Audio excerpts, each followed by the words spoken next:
What's up, guys? Welcome to Powerline Podcast. My name is Ryan Lucas. I'll be your host. All right, if you're a first-time listener, I want to say welcome. Thanks for tuning in. I hope you get some value out of these episodes. All right, if you're a long-time listener, I love you guys. Thanks for tuning in time and time again. I really do appreciate it. I want to ask you one favor, though. Even if you are a long-time listener and you're not subscribed to wherever you listen to these podcasts on, could you please make sure that you're subscribed and or following? We're on YouTube now, so if you want to check us out in visual format, come January, hopefully January-ish, we'll be putting these episodes out on YouTube in 4K, so tune in for that. All right, this week's episode is with David Thielk. It was such a great conversation, such a refreshing conversation. There's a lot in this. We talk line work, obviously, lineman. He's a lineman, a trainer at the Lazy Q Ranch, but we talk about a lot of subjects that might not be exactly what you think they'd be. Like, we talk about personal care, self-development, those sorts of things, which is really cool, something we need to be paying attention to. So let's dive right in.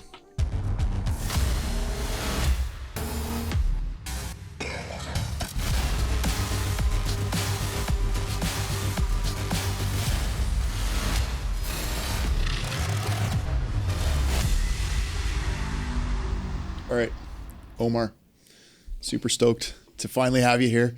This is great. Welcome to Houston. Welcome to Powerline Podcast. Super pumped. When I got a hold of you over the break, I was like, man, I've been dying to get on here. And I'm like every other lineman, like to talk about myself. And what better way to get out here and do my thing is to get with you. And when you responded the way you did, it felt good and it felt organic. Like, okay, this is gonna happen. He's gonna have me on here, and I'm just super pumped. Never been to Houston. Passed by once. Went down to Galveston, and what's your thoughts? It's busy and it's cool, and the view here is impeccable. I mean, it's pretty cool. This is a very cool facility. This whole studio is. I mean, the way you set this up, you guys did a really nice job. So yeah, cool. Very cool. It is kind of neat, this facility and the view you get from, especially like the panoramic view out in the foyer there. It's like, it's pretty impressive to see the skyline every morning, and the sun's like right behind it too. Every morning, you kind of hit the elevator, come off the elevator, and it's just like boom, city. So it's almost that thing like, is this real? Like, pinch me, totally. Sometimes. So I got to do that to myself all the time. Mm-hmm. When I think about where this thing started, and it's really cool because I've noticed like we were just saying before we jumped on here, I've noticed like a big increase in following on social media due to the content we've been producing out of this studio, which is pretty cool. So a lot of these people might have just been finding this podcast for the first time, like a couple thousand new followers is like, it's pretty cool. To the point where like this might be the first time that they've found the podcast and know about the podcast. So they don't know, like, I started it in 2019. So to think about like where I started was just a 2-bedroom townhouse in this little nook in the living room with just a laptop and an SM7B microphone because I wanted to be Joe Rogan. And no idea, what this thing would freaking turn into. But I was like, I remember telling my buddies, actually, I'm going to have one of the guys, the first guy I ever told I was going to start a podcast, the Lineman. I'm going to have him on the show next Friday. His name's Chris. So stop, Chuck. Shout out, Chris. But anyway, I remember sitting there talking to Chris, and I'm like, Chris, I'm going to start this. I'm going to start a podcast. He's like, okay, right. What is it going to be about? Like, it's going to be about line work. He's like, okay, continue. He was super supportive once I kind of gave him the rundown on it. But like, yeah, just no idea what this thing would actually turn into. And thanks to Quanta, obviously, for, picking it up and really giving it some legs to go somewhere. But it's like, it's a cool thing. I think it's a really cool thing for the industry, a good thing for the industry to talk about these things. It is super great. And I mean, there's nothing out there like this right now for the education on the trade, where the trade's going, the background of the people in the trade, and the kind of people you're going to be working around and stuff like that. And then also, like you have multiple different kinds of people on here. So I think that's really where you're starting to evolve and kind of get some traction and stuff like that. And it's just neat to see, like, you started this small and organically, like, with hopes and dreams and a lot of hard work, like where it's really coming and it's starting to take off for you. So it's funny because I see it a lot. I don't know if it's just this generation that's grown up with social media, and it's like, this isn't a bash on them. They just they grew up with what they grew up with, and it's almost training them to want things quickly and want things now. And if things don't happen fast for them, they give up right away. And I just like to encourage them to stick it out for a little while, because this is now my 5th year in this, going on 6 years, and it's just gotten to this point where it's finally got a little bit of legs. But right. I had to grind this out for 5 years before it got some legs. Yeah, and I mean, how many times were you sitting there just bashing how is this ever gonna work? Or what? But you just don't give up, and I think that shows some stuff for everybody in general, depending on what kind of trade you're getting into or anything in life. You just don't give up on something that you kind of want, and you put in fruitation, you put it out there, and you want it into the world. And when you want that in the world, and the universe delivers for you. Heck yeah. It really does. But it takes work. It does. And that's the thing. There's a totally believer in manifestation. Absolutely. I'm totally believer in, as a part of manifestation is writing things down. Write your goals down. There's something magical that happens with taking pen to paper and writing that goal and setting that intention, right? Do that, but don't discount the fact that it's going to take work to get there. Yep. You wrote it down, and it's not just going to magically appear. And I think that's where you lose people. I didn't mean to cut you off there, but you're right. The people get lost there because they're okay, I wrote it down for 3 weeks. Where's it at? Why is it not happening? Yeah, bring it in. I want it now. 6 to 10 years later, it might happen for you, and it will, or it might not. And you're just setting that intention, and maybe you think that's the path, but then another path drops in your lap. So, I'm a big believer in that. That's something I teach. What's great about what we're doing now is, I tell these guys that sit down in the morning, write 5 things you're grateful for. Just 5. Okay, first month is super easy, super easy. Now you get into month 2, month 3, and all that stuff, and it's you really got to dig. You really got to go down deep and say, what am I grateful for? Because everybody can say their family or pizza. I love pizza. I'm grateful for pizza. Yeah. But then you really got to dig deep, and it's all that stuff's super important. What do you find their response to that is? Do the guys actually respond to it? Do they do it? They do. Some of them. I mean, I'm a pretty positive person. I try to put all that positive energy and try to get people to go that route. I do see it. I would say about half of them come back and say, you know what, Omar, you're in a bad mood today. Did you write down 5 things you're grateful for? I'm like, oh shoot. You know what? I didn't, but you got me. But did you? And some of them do. Huh.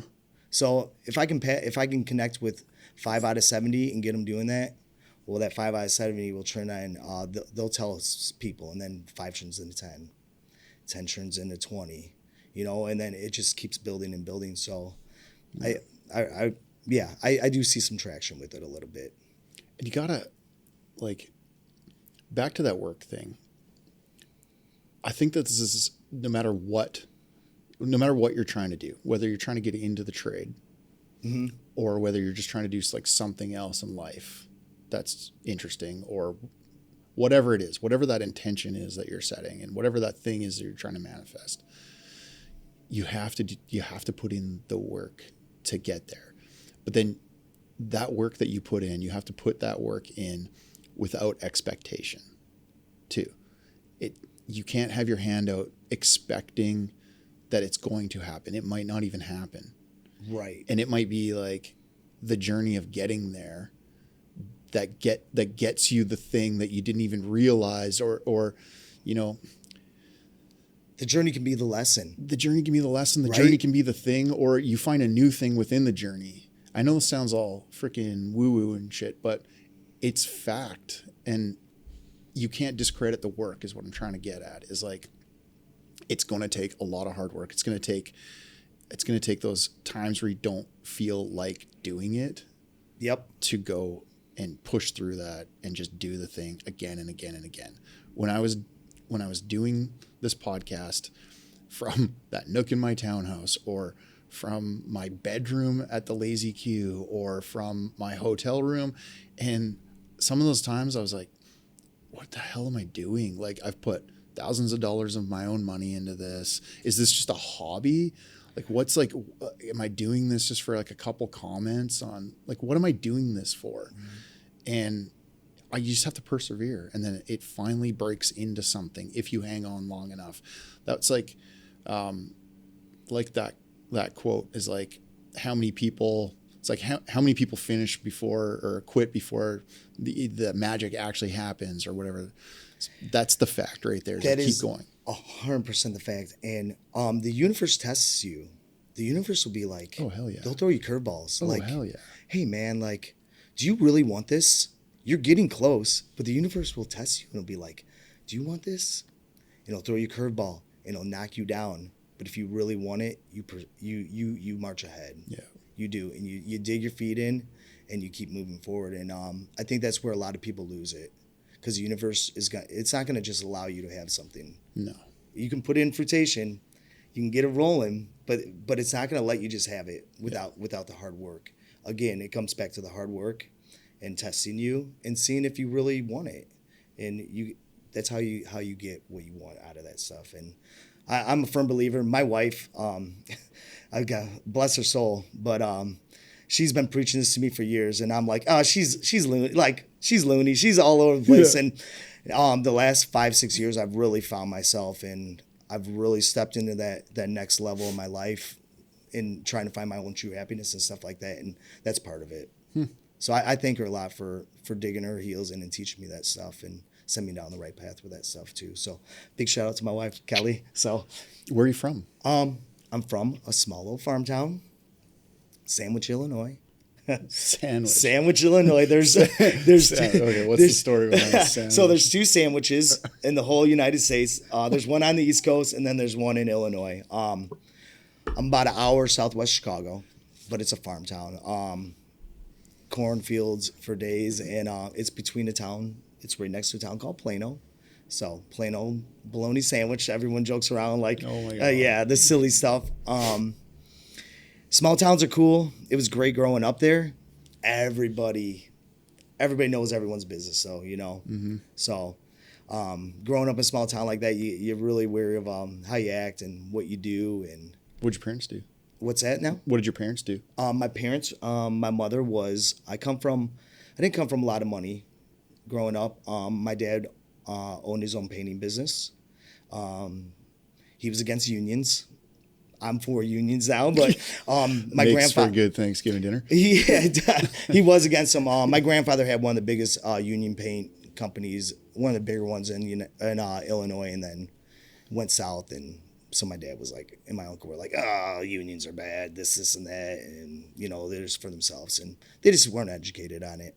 So my dad and my uncle owned their own painting business. Going in business with each other is not smart with relatives. So they split up and they both own their own It businesses. either works or it doesn't. It does. Like, if you look at line work, as I'm sure you know, like there's a lot of nepotism in line work. It's like power lines are usually family owned and families come in and take over the family business. Or if they don't take over the family business, it definitely produces, the trade produces a lot of family members that become linemen or friends of family members. Like even for myself, I remember like my dad owned a small power line contracting company. And by the time I came in, it was like friends, cousins, like all my buddies, you know, became linemen, and they're still linemen. Half of them work for Quanta today still. Like, it's all friends and family. It really is. And not to get off talk about what my parents did, but yeah. All my son's friends, my daughter's friends, they in that little small town of Sandwich, guess what a lot of them are doing now? Painting. No, they're not painting. They're linemen. Because, yeah, you got me good. But no, they're like, they saw the excitement. They saw the silly stuff. I mean, they follow me on my So your son's a lineman? My son is not, but his friends are. My daughter has some friends that are, and then my youngest son has some friends that are in it too. So, How many kids you got? I have 3 kids. Okay. 3 kids, 2 grandkids. 2 grandkids. I'm old, man. Dude, you don't look old. Thank you. I mean, yeah. Look at that. I got my beard trimmed up and everything. Heck But yeah, I try to stay in good shape. So, but going back to that, my dad owned his own painting business. My mother was a baker, so she worked at Jewel's doing. It was just a little grocery. It was a bigger grocery store, doing donuts, cakes, and stuff like that. And then when I turned 16, she went back to nursing school, which was really good for me to see because you know that hard work we talk about. Mm-hmm. I saw her. She was raising a family, taking care of us, and going to school full time. So I saw that hard work, and it kind of set some intentions for myself. Like hard work does pay off, and she got her nursing degree, and she's done great after that. At what point in your life did you notice that? Like notice your mom working hard, notice your family. I would say my mom, my parents divorced when they were 10, when I was 10. Yeah. So I would say about 11. My mom wasn't around a lot. My grandmother kind of helped raise us. Yeah. And I had a stepdad, but he was always working too. And I saw my mom working 2 jobs to give us the things that we wanted, like the wrestling camps and the nice shoes, and which was very far in between. But just the extra things. My mom would. I noticed it a little bit then. I noticed it more as I got older. Sure. When I was in. And that's what makes me curious is like, I try to think about that too. Like, at what point did I notice, was I mature enough to notice the hard work that my parents put into things?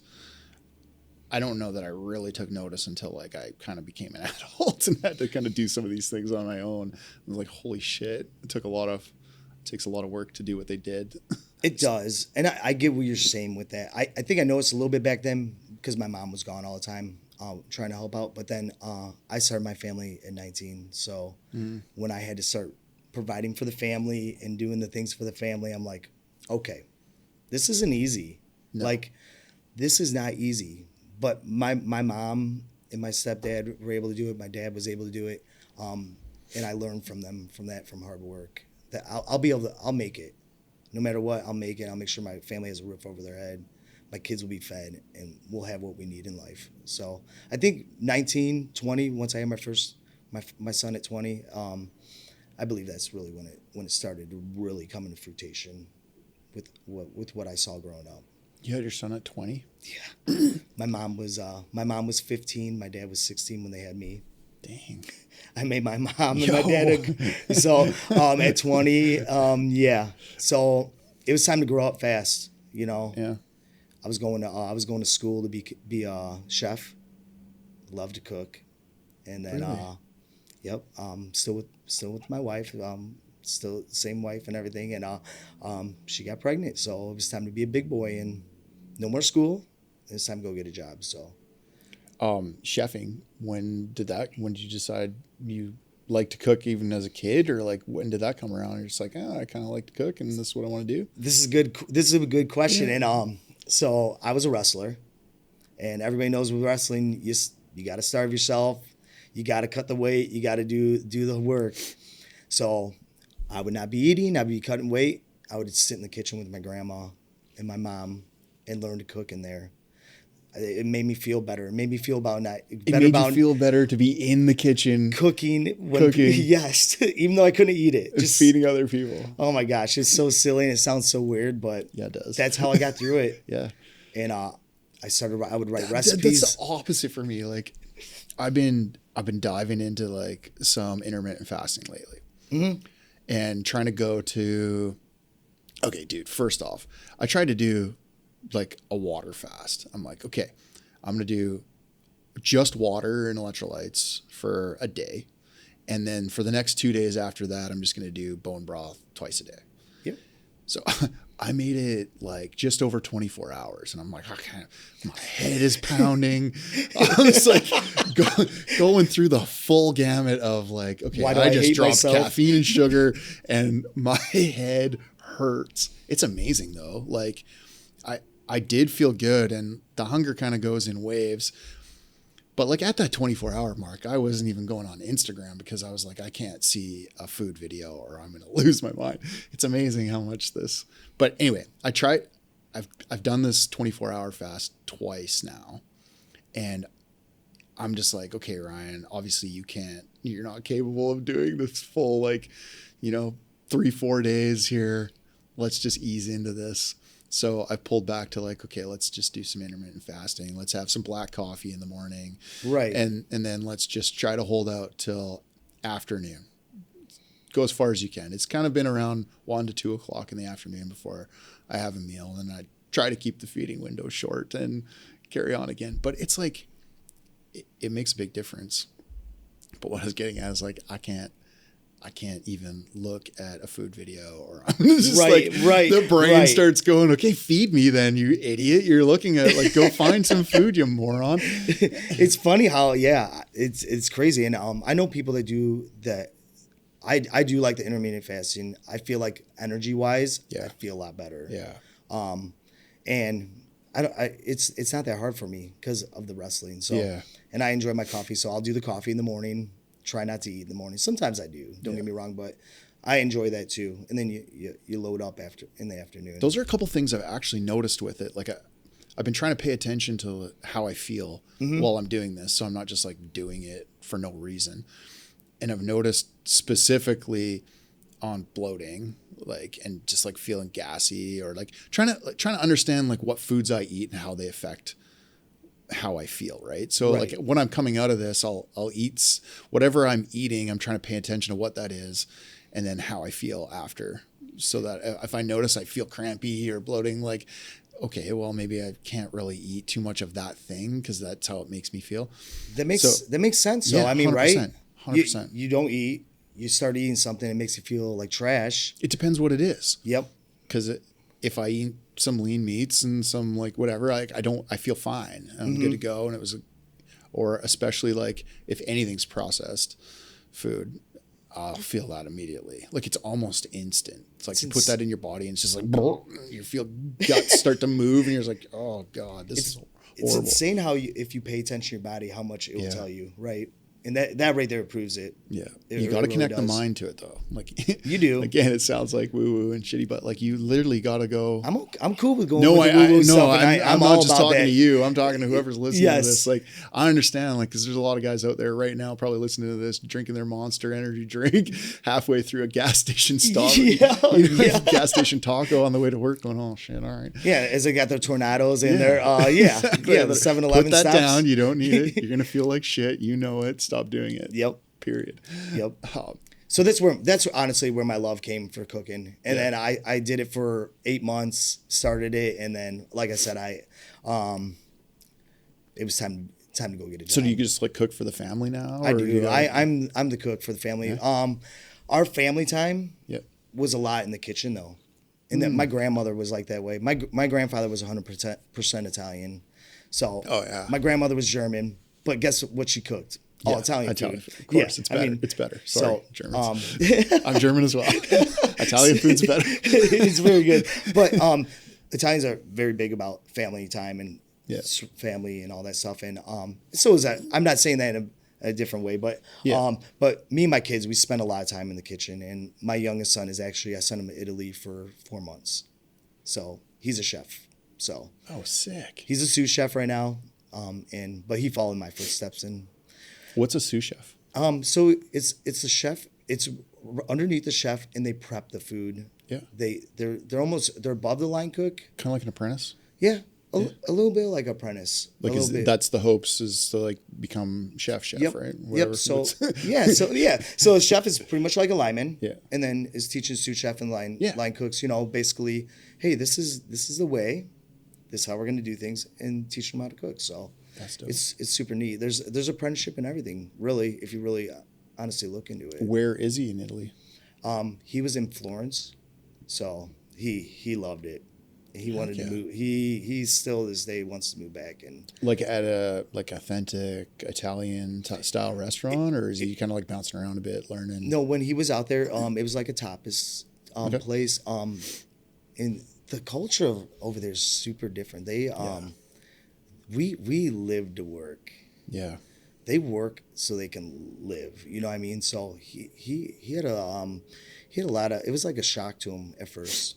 But he worked at a real, it was, lunch was like tapas, like small finger foods and stuff like that. And then dinner was very, very elegant and stuff like that. So he got both avenues with that.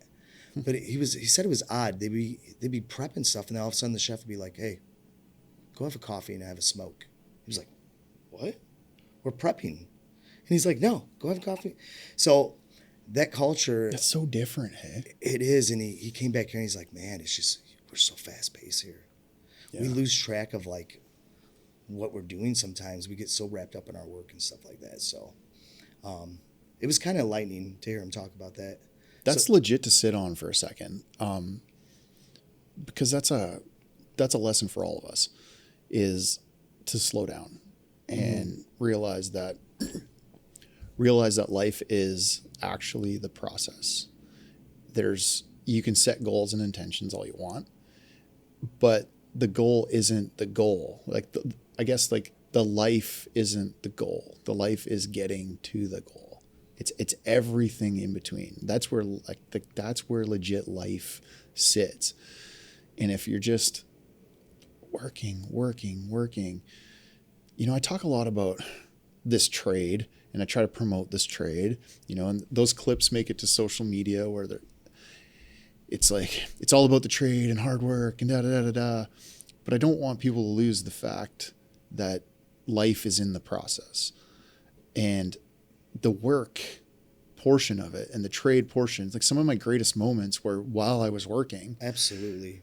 But there were those times of like, honestly, those times of like stillness within the work, I guess is when you get, I remember specifically a couple times, like get dropped off on a tower by a helicopter and the chopper peels away and it's just you and 4 of your buddies, like that you spend tons of time with, and you're laughing and joking. It's complete silence, and you pick your head up for a second and you just like enjoy that view, and you're like, damn, this doesn't suck. Hey, like right. it's taking a second, and as corny as it sounds, it's just like respecting that for what it is. And that's life. It is. And engulfing what's around you for a minute. Yeah. It really is. And like, I like what you said about that. The work is great and all that stuff, but that journey throughout life is what we're supposed to be enjoying. But sometimes we lose track of that. Yeah. We get so wrapped up in our work, and I done it. I did it for years. years. We all do it. It's like this culture. It is. It really is. And it's okay to take a step back and not grind all the time, because the money's always going to be there. No matter what you do, no matter where you work, no matter what you do, if you want, enjoy your life. Take the time and enjoy your family too, because after a while, it's gone. I'm 45 and I look back and I'm like, holy cow, man, it's a lot of stuff with this trade. Yeah. I sacrifice my family. You get wrapped up in it. No, don't get me wrong. I love this. I love line work. It's a passion of mine. It's the best thing that ever happened to me. Without line work, my family wouldn't have what it would have. Without line work, I wouldn't be the person I am now today. And there's a lot of... But see, that's what just clicked for me too, is like enjoying that process. That's part of it as well. Like, and it's okay to enjoy hard work. Mm-hmm. Like it's okay to, and understanding that that's part of life, but just don't think that you got to do that in order to get somewhere. It's like, if you're not enjoying the hard work part, then switch it up. Like, you know what I'm saying? I do get it. And change it up and change your direction. If you need to take a break away from it, then take a break away from it. Some people do need to take a step back sometimes. Yeah. And it's funny. I talked to my guys and some of the guys I worked around for a lot of years, and we talk about that. Like, it was great, man, back when we were doing this and doing that, and we were the best crews in the yard, and we had the best yard, and we were grinding. There was a couple times where it was like we were just steady working, and that's all we talked about. That's all we did. That's all we lived about. And it was like, holy cow, when did I take a break for my family? When did I not put work in front of my family? And that's a balance over at the Q teaching that I try to instill in these guys. Like, hey, work hard, do your stuff, but make sure you don't neglect your family. Because I almost lost my family doing that. Mm-hmm. I got so wrapped up, and I was a big dog. I was doing a lot of work, running a lot of jobs and stuff like that. And then I was like, holy cow, my family's over here just on the side burners, you know? And so I try to preach that a little bit. You got to find that work balance. You got to find that time with your family and stuff like that. And you really do. Where do you think people lose it? I think, honestly, when I noticed I lost it was when I took a crew. And I started pushing in. I wanted to be the best. I wanted my crew to be the best. I didn't want to let my GF down. I didn't want to let the company down. But then my ego too, I don't want to let my ego down, because the more you do, the better you get. And guess what? You start coming up and you start building up. Yeah. And my one GF I worked for, Aaron Dyer, great guy. He's like, hey, Omar, you're good. And you do a good job. But guess what you're doing to yourself? Putting yourself up here, when you fall, it's going to hurt really bad. I'm like, what the hell does this guy know? Oh, it happens. Yeah. It does. And you fall and it hurts because you put yourself up so far up there. And not that you're arrogant and you think you're better than everybody, but you know you can do the work. You can get the jobs done. You can get those big jobs done. So can you get to that point? So if you're somebody that genuinely wants, like that's your goals. You want both those things. Mm-hmm. You want to be at this point in said company or said career, whatever. You want to hit that foreman level and you want to be the best foreman. That's where you want to get to. But then you also want a family and you want a thriving family. Like, how do you think that there's room for both of those? Absolutely. How do you do it? That's a great question. Right? You know, honestly, towards the end. What's your take on it? Towards the end, I think really ultimately, and it goes for being a lineman too. It's not just being a foreman, because linemen want to be the best too. You know what I mean? We want everyone to know that we can do the job, we can do it safe, and we're good at it. Mm-hmm. My take is sometimes we got to let go of our ego a little bit, knock ourselves down a little bit, and know that we have people at home that don't just need us for making a paycheck and bringing money home. Mm-hmm. They need us there emotionally and physically. So I think me and my daughter had a really heart-to-heart when she ended up moving, and she just had a baby and stuff like that. And she's like, you know, all that stuff was great, Dad. You know, I really appreciate all the stuff you done for me, and I always had the best of the best for cheerleading and all that good stuff. But she's like, I wish you would have stepped in a little bit more and been around a little bit more. And that was like, okay. And I could have turned down that call out. Yeah. I could have said, hey man, I need this weekend off. We've been working 7 days a week. I need to take that weekend off, bro. Like, I need that time for myself. So I had that choice, but I chose not to. I chose to go the other route and make all that money and stuff like that, which is great. Or to keep my ego going. Mm-hmm. Omar's going to take care of it. Omar's crew will go do it, you know, so. I like to steel man that for sometimes, or play devil's advocate, because I like to think about things like that as well, mm-hmm. but then think about the opposite side of that and find the positive in there too. Like, right. And find like what lessons did your children learn from seeing you do that maybe they're not bringing up right now. They're bringing up this certain topic. Like, I wish you would have been around more, but then, you know, how would their life have been affected had you not shown that you're a hard worker and that you're a provider and that, you know what I mean? Like there's an opposite to that too, that there's value in that. I think people like to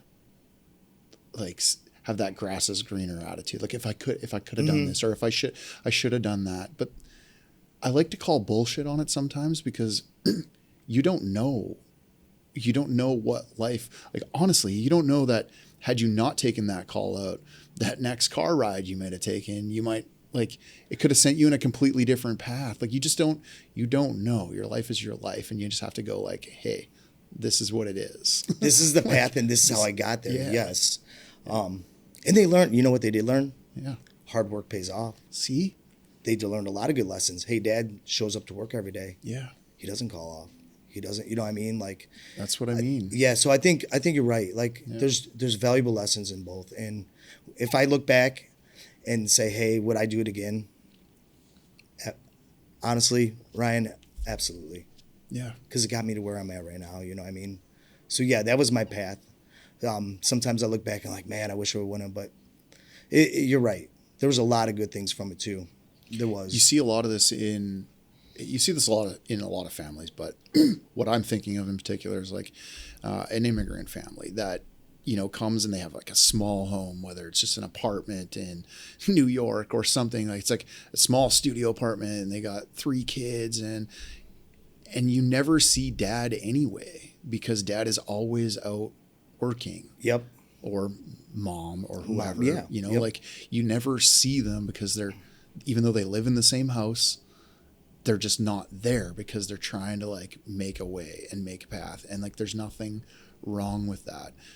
And the same thing is in our case. It's like our intention is to like provide, right? It's to provide a future for your family. And, you know, some of it is that personal, like, hey, it's a little bit of ego in there. Like, yeah, I want to achieve this. But there's also something in that that's good as well. Like that's your driver. That's your personal driver too. Like I want to be better. I'm competitive. I want to do good. I want to achieve this goal. But you're right in the balance thing. Like it's somewhere in there that you can't lose it. Right. Like you can't let it get too heavy one way, and you always have to like throw your checks and balances in. Like, I think that's what it is. I wish I would have checked in every once in a while. Sure. Checked myself like, hey man, come on. And that's what it is. It's knock my ego down a little bit. Sure. You know, and it's checking in right here, you know. So yeah. Yeah, it's throw another anchor in so you don't fall so far. Yeah, honestly, yeah. Yeah, it's a good rock climbing or ice. In my case, ice climbing analogy. There you go. Like throw another screw in so you don't fall as far. And it's true. Yeah, and it could be. It's just that simple. But looking back, no, I honestly I wouldn't change it. My kids are hard workers, all 3 of them. I'm very blessed. Sometimes I wonder, like being a young dad and starting out, like did I do stuff right? And then I look, I'm like, all 3 of my kids are driven. They work hard. They're raising families now, like which is dope. You're 45, and I know my youngest did what I did to my mom. Yeah. You know, made her grandparent. I was 43. You know, a grandpa. I'm like, man, I'm a grandpa. I got gray hair and stuff like that in my beard and stuff like that. I don't got none right here, but when it comes in, it's gray. But yeah, I'm a grandpa. But it's great. That's freaking great. Yeah. When did you find line work? So I found line work. I was a printer. So I was 20. Time to find a job. I was a printer for 4 years. My brother, well, he was my kid brother's best friend, Andy. Growing up, knew him and all that stuff, but he was a lineman. He kept telling me, man, he was a wrestler too. I come to find out wrestlers end up being very good linemen. But he's like, hey man, you're fit for this. You got to do it. And I hated him. I was in a factory. I hated it, dead end job. And he kept pushing on me. I'm like, fine. Put in my application. Waited a year. Nothing. Finally got my interview. Did my interview. Got ranked really good. And then waited 6 more months. So I waited a year and a half to get in. I got that letter, and guess what I did with that letter? Like, F this. I've waited this long? Nope. My wife grabbed it out of the garbage can, and she's like, absolutely not. You hate your job. You do not like this. And that's how I found line work. So shout out wife. Yes, thank you again, Kelly. She helped me again there. But Andy Gasick is his name, man. He just said, oh, you'd be good for it. You're fit. You're a hard worker. You're driven, and you got no quit in you. So, and honestly, he was right. He was right, but he never helped me out. He said, this is your path. He helped me out, don't get me wrong, but he's like, make your own path. Create your own goals. It's the best, though. Don't use my name. Make your own name for yourself. Yeah. And some of the best advice he gave me starting out too. He was younger than me, but he found it at a young age, and he was doing really well. So, quick wrestling question, just because you mentioned wrestling again. I just thought of something. Yes. I'm dumb to wrestling or whatever, but I'm assuming like there's weight classes in wrestling. There's weight classes, okay? Because I just went, like I just did this Mount Everest trip, and one of the guys on the trip, Jeff, awesome dude. He won silver medal for Canada in the '92 Olympics in wrestling. Oh wow! This dude is 6'7", and he's like, I'll show you a photo later. Like he's a beast. His hands are the size of this MacBook. Like they're freaking massive. Right. And I just like, yeah, obviously there's weight classes, Ryan. That's a dumb question. Because I just was like, yeah, if I was to wrestle him, he'd be like, bing. There you go. Literally though. Right. I don't know how that works. Or do a squash and then put me on my back. Yeah. There's weight classes, and I love the sport. Our small little town sandwich. Yeah. That's what we were known for. So. It really helped me out. I was a freshman, got to wrestle varsity. I was a light guy. I was 103. Yeah. Me and Chris Byram was his name. He was our heavyweight, and me and him were both freshmen, and we got to wrestle on a very competitive team. I mean, we didn't win state. We took second in state my senior year, but we had multiple state champions come through that program. My little brother, his team won state the following year after I graduated, so that was kind of like, I'm happy for you, but I hate you a little bit. A little dig. But yep. Come to find out, my little brother missed weight. We would have won state. And it wasn't his fault. There was a couple guys that ended up, the matches just didn't go the way they should have. Sure. But my senior year, we should have won it. I should have won. Do you still wrestle? I wish I did. Mm-hmm. I shouldn't say I wish. I need to make time for myself to do it. Maybe get in some judo, something like that. Start rolling around. I know jiu-jitsu is really big right now. It really is. Thanks, Jocko. Yeah. No, really, honestly, him. And then it's funny. I talked to Eugene. He's from out in California, and he still grapples. Oh, really? Yeah, and I'm like, man, you do it. What I should do? I need to have Eugene back on the show again. He is great to talk to. I made a really good connection with him, and cool. Just similar stuff. We got talking about. He's a big dude too. Oh my gosh, yeah. You wrestled with him? No, I don't want to wrestle with him. I'll jump on his back and he can walk me across, but I ain't wrestling him. He's a big guy. He would. I'd have to probably take his knee. I'd have to go for his knees to get him. But yeah, wrestling. I love that sport though. Yeah, weight classes, and my kids all wrestled. My boys. My daughter wanted to wrestle. I'm like, but I probably should have let her. So it's probably a good thing to teach them. I know my daughter. I'd love to get her into something like that, help build her confidence in that way a little bit. Judo, something like that. I mean, the self-gratification you get from wrestling, winning, it's one-on-one. Mm-hmm. But then it's hard work, but then you learn to lose too. Yeah. It's good for people to lose these days. If you lose, that gives you that drive to be better, right? And that's what I love about that sport. It really humbles you. It's hard work.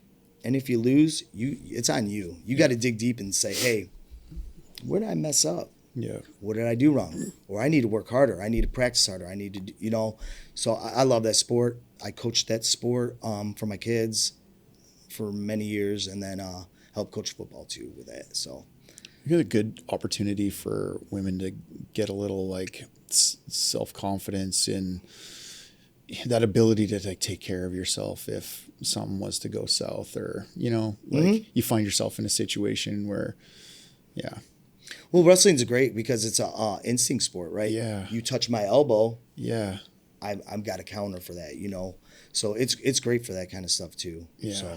Or judo or any martial arts whatsoever. I'm a very firm believer in those self-discipline, right? Self-discipline, self-drive. It's huge, and it really helped me out. I think that it made me the person I am. It gave me my work ethic and stuff like that too. So there you go, Farron. My daughter's name is Farron. If we got her some headphones, some over-ear headphones for her birthday in October, and she's been. I just found out she's been listening to the podcast now. Oh, really? Very cool. At her mom's house, and she'll like walk around the house all day, just like. She's like, Dad, what one should I listen to next? I'm like, okay, so Farron, if you're listening, we're gonna put you in some martial arts. I love it. And honestly, wrestling is getting really big for women now. Yeah, it's really changing. Yeah, they're making divisions for women now and girls. I think it's great. It is. It's a great sport. So, shout out to all my wrestlers. Love them all. Just a great sport altogether. So, in line work, which area, which discipline did you spend the most time in? as far as Like distribution, transmission. I don't okay. know where. So for me, I'm a journeyman lineman. I can do it all.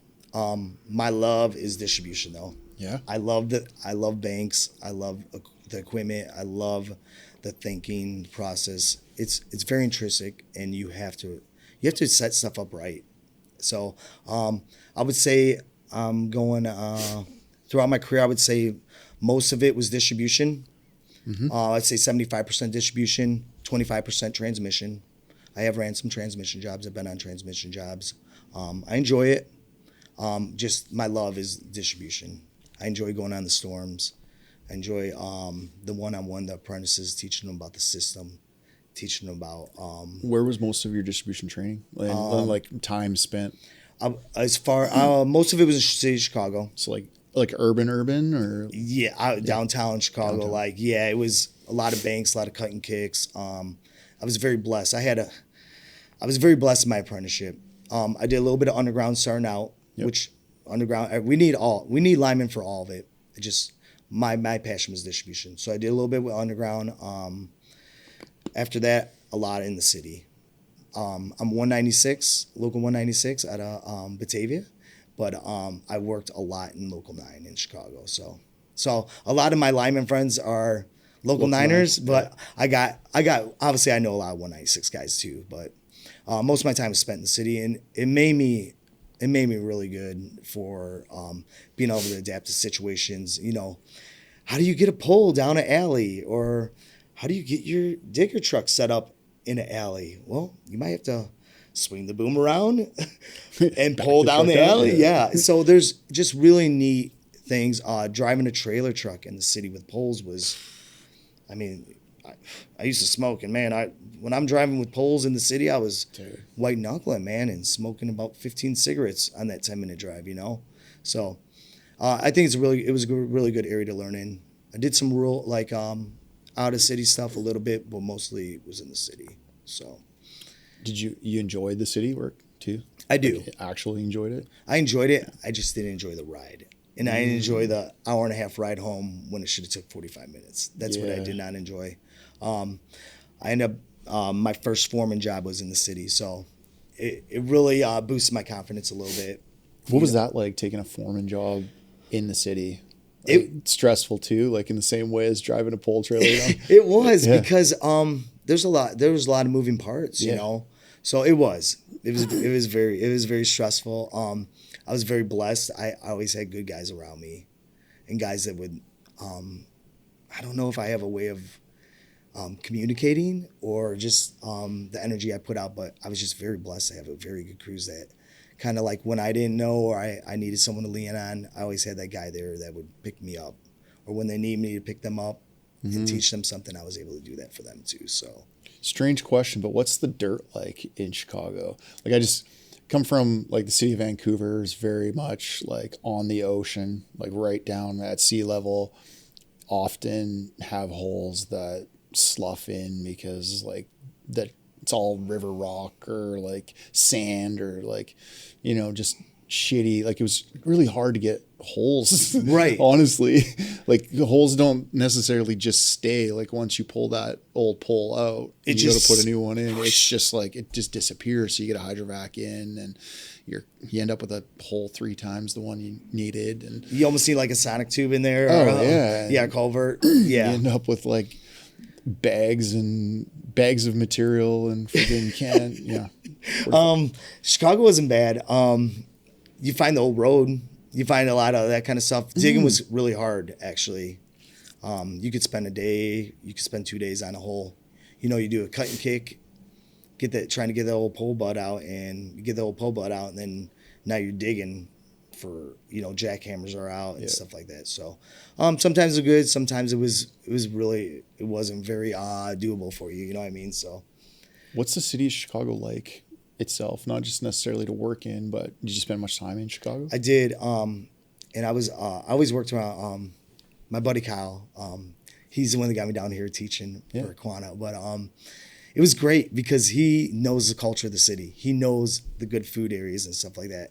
So I got to see a different side of the city. Everyone's like, oh, Chicago's so dangerous and this and that. There's a lot of cool things in the city of Chicago. I think it's the greatest city in the United States myself. It's awesome there. So he was able to show me that the city is really not scary. There's a lot of cool things and a lot of cool areas up there. I gotta have Kyle on the show because isn't his like great something like He's that? like he is like a founding member of Local 9 or something like that. Yes, multiple generation lineman. I know his dad very well. Very great guy. Never met his grandpa, but his family are linemen. That's what he knows. And all from that area too, yes, right? all from Chicago. So Kyle's great. Yeah, I love him. He's my best friend. So That's dope. We hated each other from the giddy up. We did, but then we come to love each other. I think a lot of relationships are like that. Like, oh, we didn't like each other. And a lot of line relationships. It really does, because there's that sense of ways. arrogance or that I was intimidated a little bit. He's super smart. Yeah, he is. So I was intimidated a little bit. So I'm like, I don't know if I like you too much. And then we come find out, and we've known each other for years, and we've always come back into each other's lives. So it's when he showed up at the line school, it's like, okay, you're teaching transformation. Sweet. Yeah. Yeah. I mean, yes. And he knows that stuff like the back of his hand. Yeah. He's super good at that stuff. So, and I'm too. I take pride in that stuff too. So it's great. I did do some rural work too. So city of Chicago was fun, but I ended up, working in suburbs and stuff like that too. So it was great. I always say that I look back at my apprenticeship, and everybody thinks they had the best apprenticeship, right? Yeah. They do. Yeah. But I always look back and I'm like, man, I was just super blessed. I felt like I was always on the right job at the right time, learning new stuff. We started doing Hendrix. Well, here you go, Omar.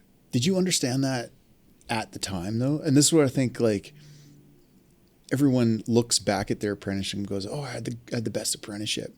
But I remember thinking during that time that it was the worst.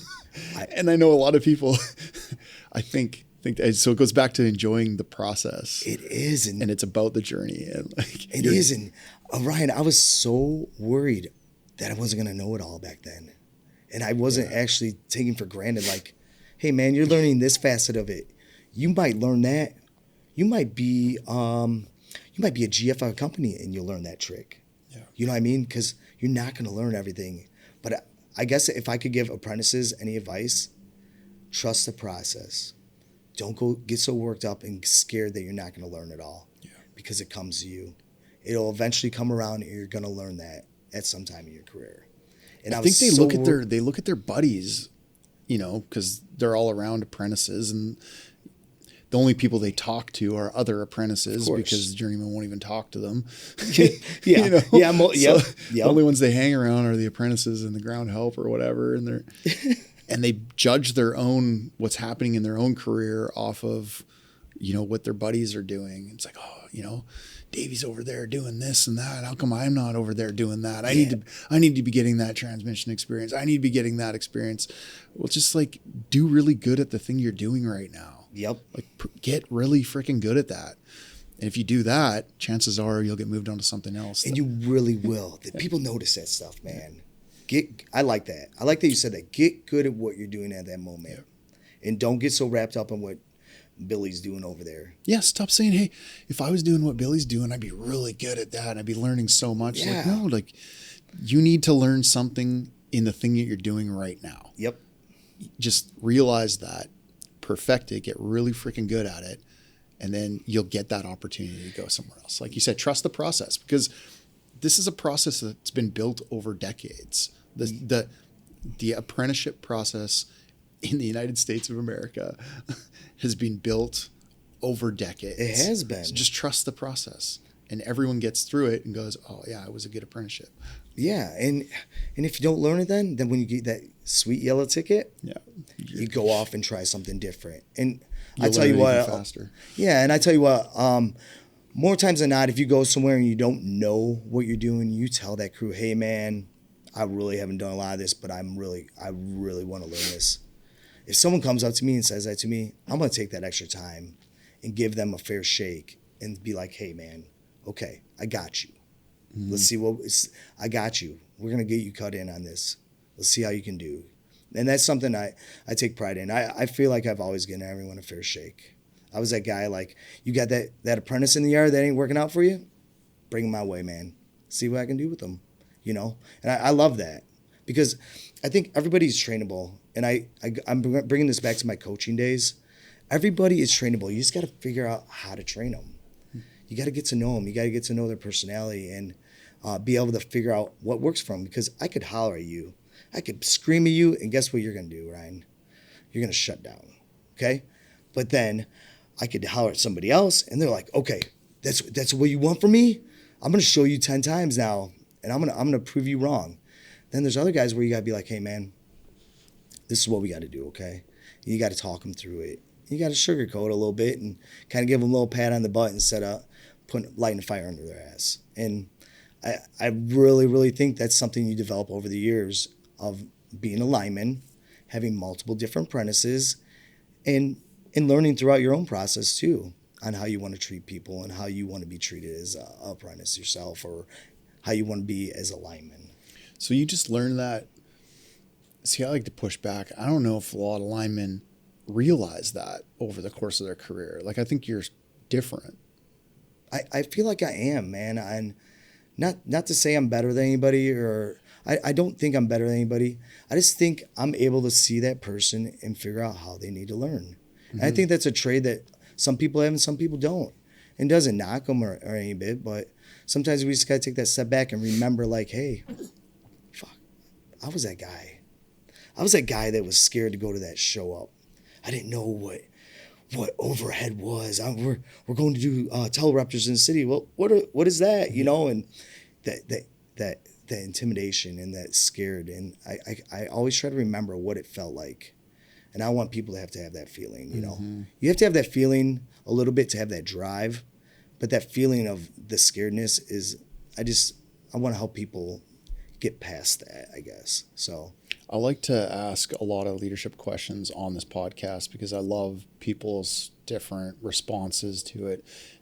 And that's something I've talked about quite a bit. And I notice is like an attribute of a good leader is, you know, finding out what somebody's good at and then putting them in the position to excel at that thing and supporting them in it versus just yelling at them why they're not doing good at what they're doing, you know, like, because maybe you haven't identified what they're good at and you're not giving them the opportunity to be good in that skill or that task or whatever it is, and you're not supporting them in it enough. Like, I think that's something that we could do in the trades more is, and I get it. Like, I get it as a foreman, you got a job to get done and you got a lot of shit going on. Like you said, there's a lot of moving pieces and moving parts. And if this guy over here just can't figure it out, he just can't figure it out. But like, how could you support him? Could you put like your number 2 or your number 3, pair him with that guy and tell your number 3 or your number 2, like,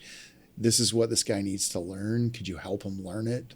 But that's all part of it, right? Like, that's part of being that leader. It is. And I think sometimes we forget that.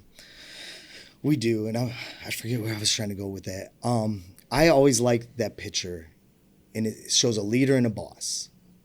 Leader's out front with the guys. Sure. The boss is out back. Those guys that you're working with mm-hmm. and grinding with, those guys are going to work with you nonstop, and they're going to learn something from you.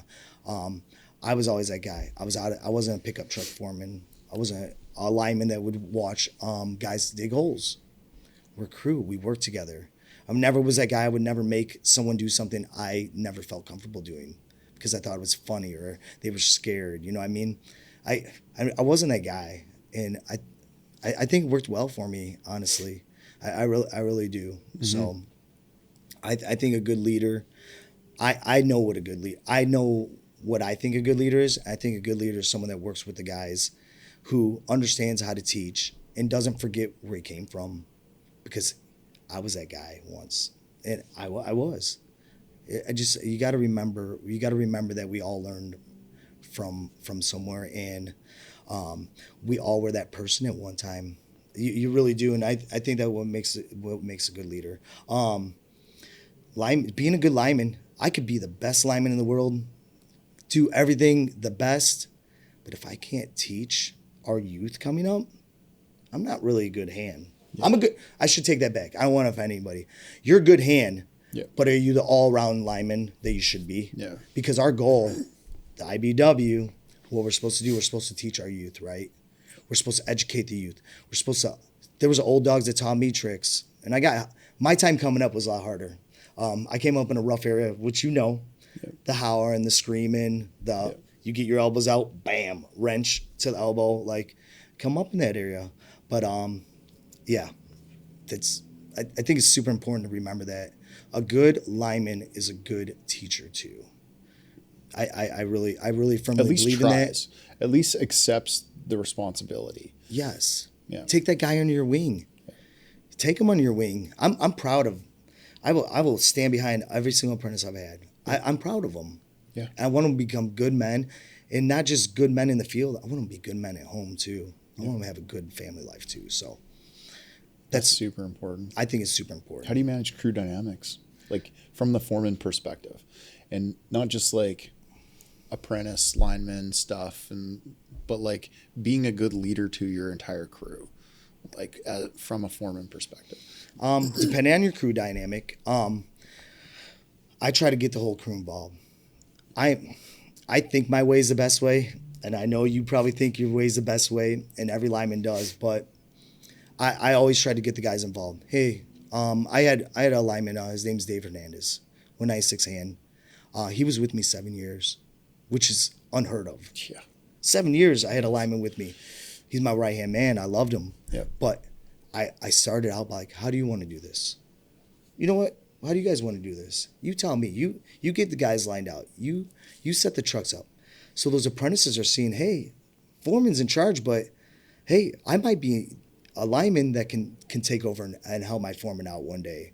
So I think having that dynamic was really, really good. It teaches the apprentice how to line out a job. It teaches the lineman how to line out a job and run a job. If I was to be gone, he could have stepped in and took over for me, without missing a beat, right?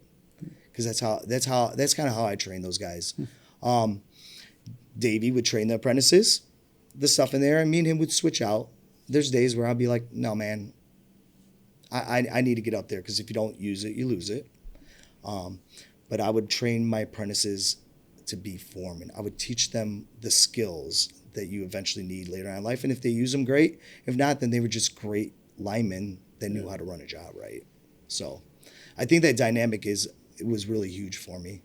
And I think it benefited me greatly. I mean, there's a lot of guys that wouldn't, if I went back home right now, that would probably say, I'm not going to work for him, but I bet the majority of them would be like, oh yeah, I'd turn wrenches with him again, so. When did you start in the trade? 2004? 2004, 2005. My goodness, man. It seems like. So you spent some time in the field is what I was getting at. And then, so why and when did you decide to start training? So, I think 2014, Local 9 has a training facility. Okay. And they needed some help, so I would donate 4 hours after work. Technically, by the time we got there, it was 2.5, 3 hours. And we go to the climbing yard and help teach climbing for their LTS program. Oh, no kidding. Yeah, so great. Lot of satisfaction. Giving back to the trade, like it felt really good helping these guys. And eventually a lot of those guys would get into all bat, and then they would end up being apprentices and stuff too. I still talk to a lot of those guys too. It's great. So I started doing that, got a lot. I felt really good about it. I loved it. I felt like, hey man, this is my chance to give back a little bit on a bigger level. And I loved it. I moved, left Illinois, went to Colorado, so I quit teaching.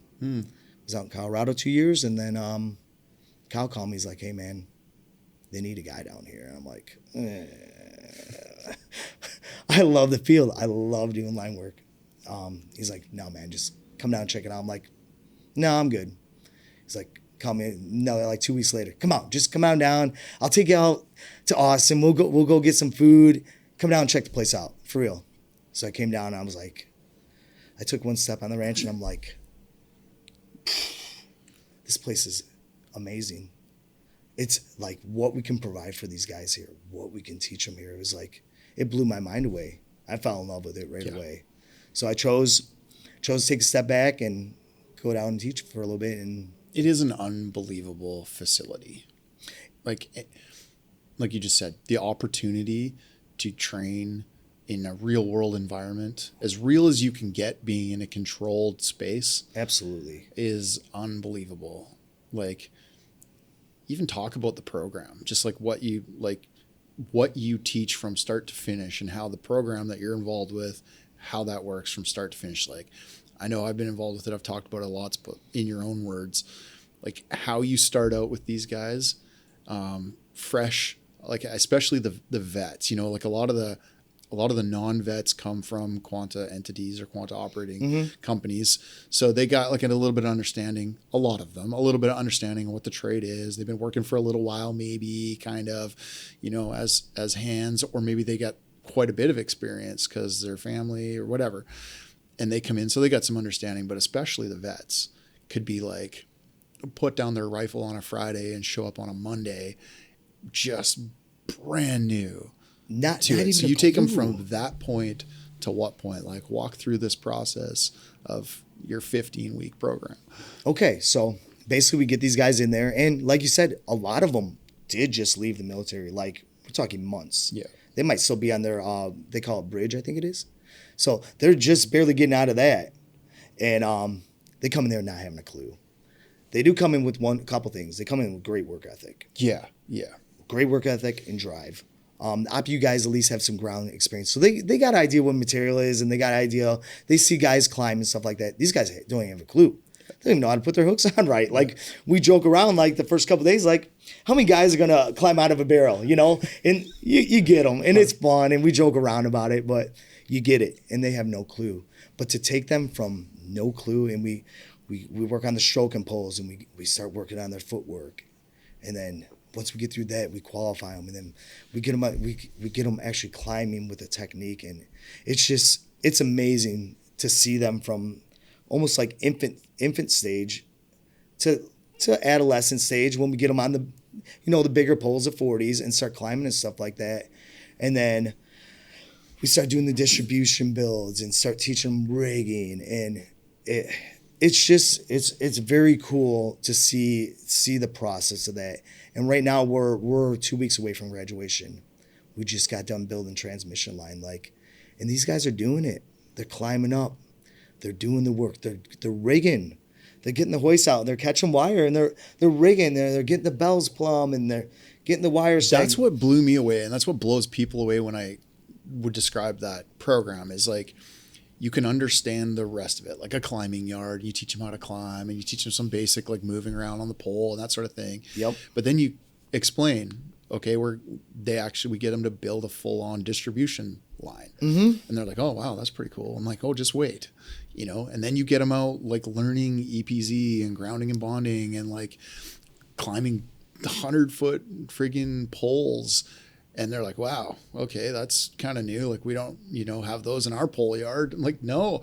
And then you take it a step further. Meanwhile, they're learning bookwork the whole time as well, and progressing in that to get them to the end and final project, which is a full-on transmission build. And they're like, what? I'm like, yeah, full-on transmission build, like pulling wire, structures, pulling wire, full string and sight setups, and they do it all. Set the poles, hang all the arms, string all the wire, tear it all down in the end, all done safely, all like to the book, all controlled and coached through the whole thing.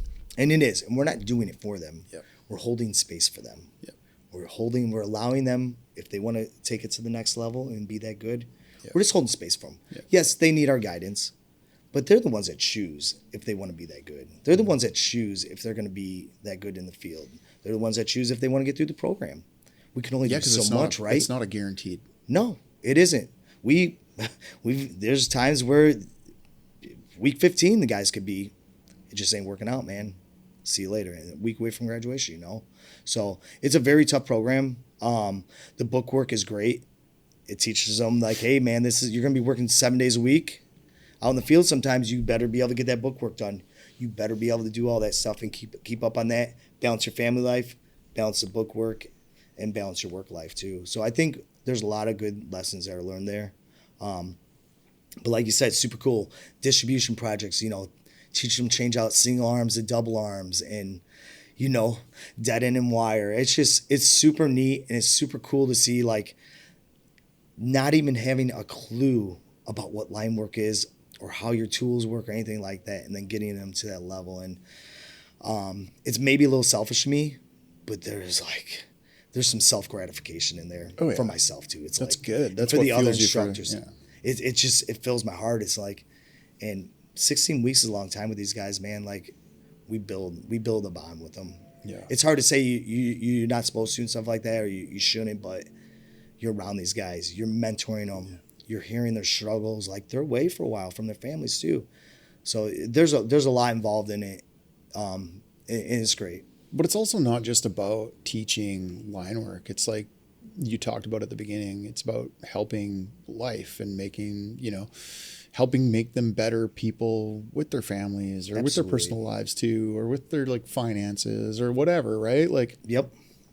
It's teaching them what you've learned over the course of a life and a career. Like, and they both collide. They do in a spot like that. They do, and it's great because on my level, when I was out in the field, I had 1 or 2 apprentices. Here it's like, you get 70 guys and you're teaching them 3-finger Pete. Just a cool knot, but it's something that you'd always learn. But all of them get absorbed. Or how I do a funky way to tie knot, or how I like to hang an arm and stuff like that, or just little tricks. But it's on a magnitude of a level with so many guys in front of you, And something not to kind of spin off this, but something I really, really love about this place is I feel like the trade's changed a lot. And here we can start from ground level. Teach them about the Brotherhood again. Teach about what the IBW stands for. Teach about taking care of your brother, and making sure you got their back. You know what I mean? So I think that impact here has really helped me. It's inspiring to me because I can see the trade is going to start changing for the better.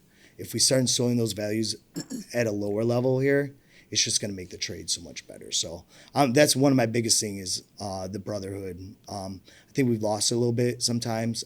I know it's always there, but if we can instill that values in these guys now, it's going to help out the trade a lot, I think. So I think it takes us continually talking about it and bringing it up.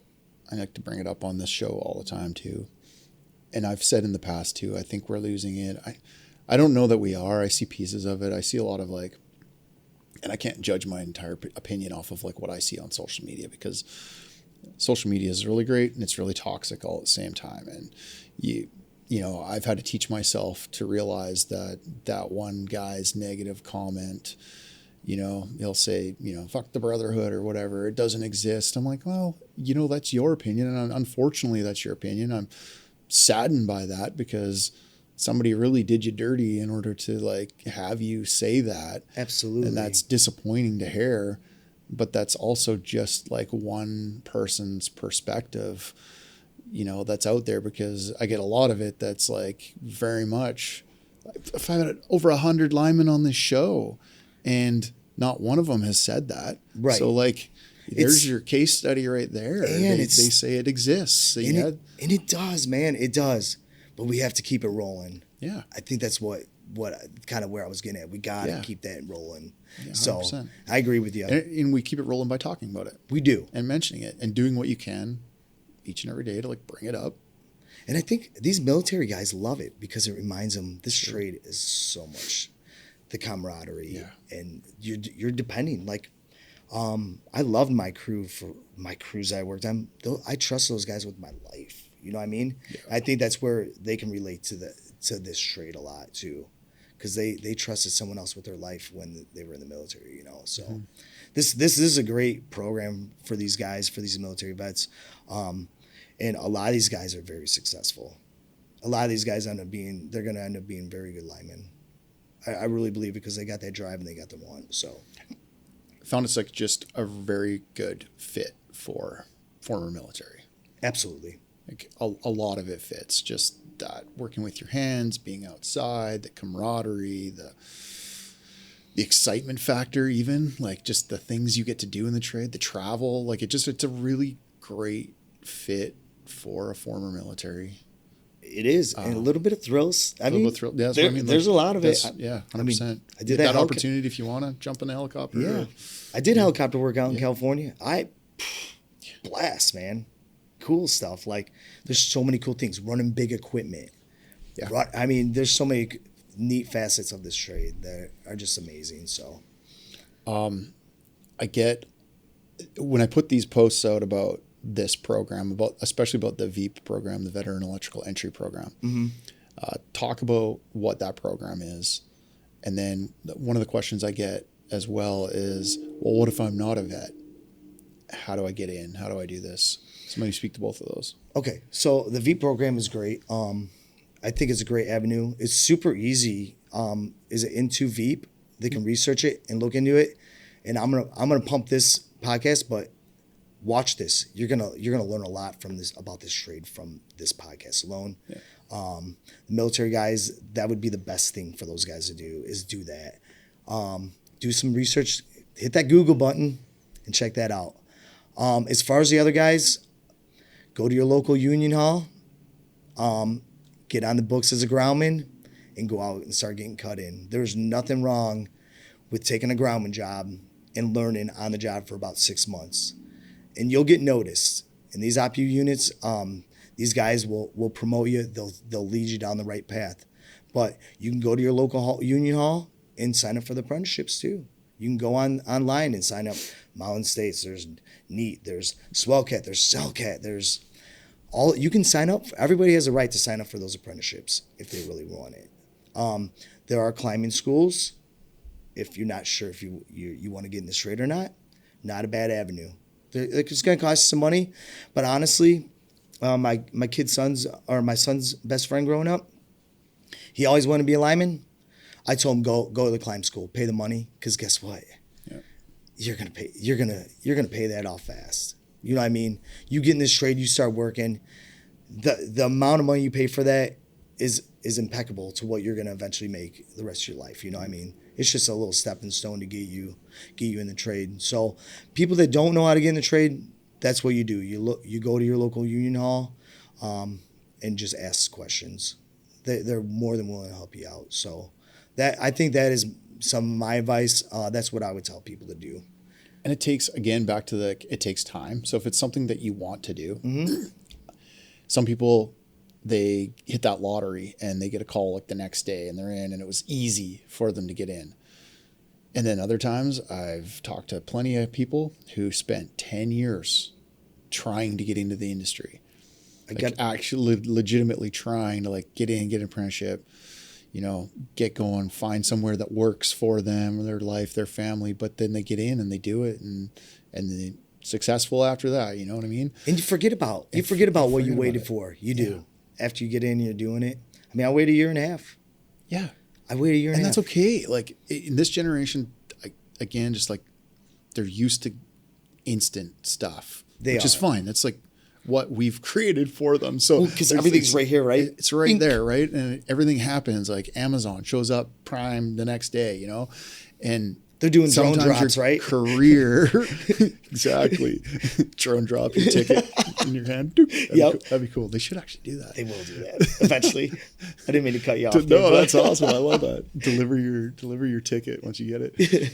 But yeah, just understand that it might take some perseverance, some time, some effort. You might have to travel. You might have to and I say travel, you might have to pack up your life and move to another state. I use Ben Holmes as an example all the time. I've had Ben on the show a couple of times. From California, came to a lineman rodeo. It was talking to somebody from, I believe this is how it went down, talking to someone from Local 66 out of Texas. And he was like, yeah, man, I've been trying to get in the trade or whatever. Been struggling. It's been hard to get in. And this guy, union rep from Local 66, is like, we got openings, but you'd have to show up here on Monday. And this is rodeo weekend. Literally flies home, drops everything, flies home, jumps in a truck, drives back to Texas, is working on Monday. That's what it might take. He wanted it though, right? Make that freaking decision, man. Yeah, he wanted it. Yeah. There was nothing. He would have drove through a wall of fire to get here, to get into that. And that's what it might take.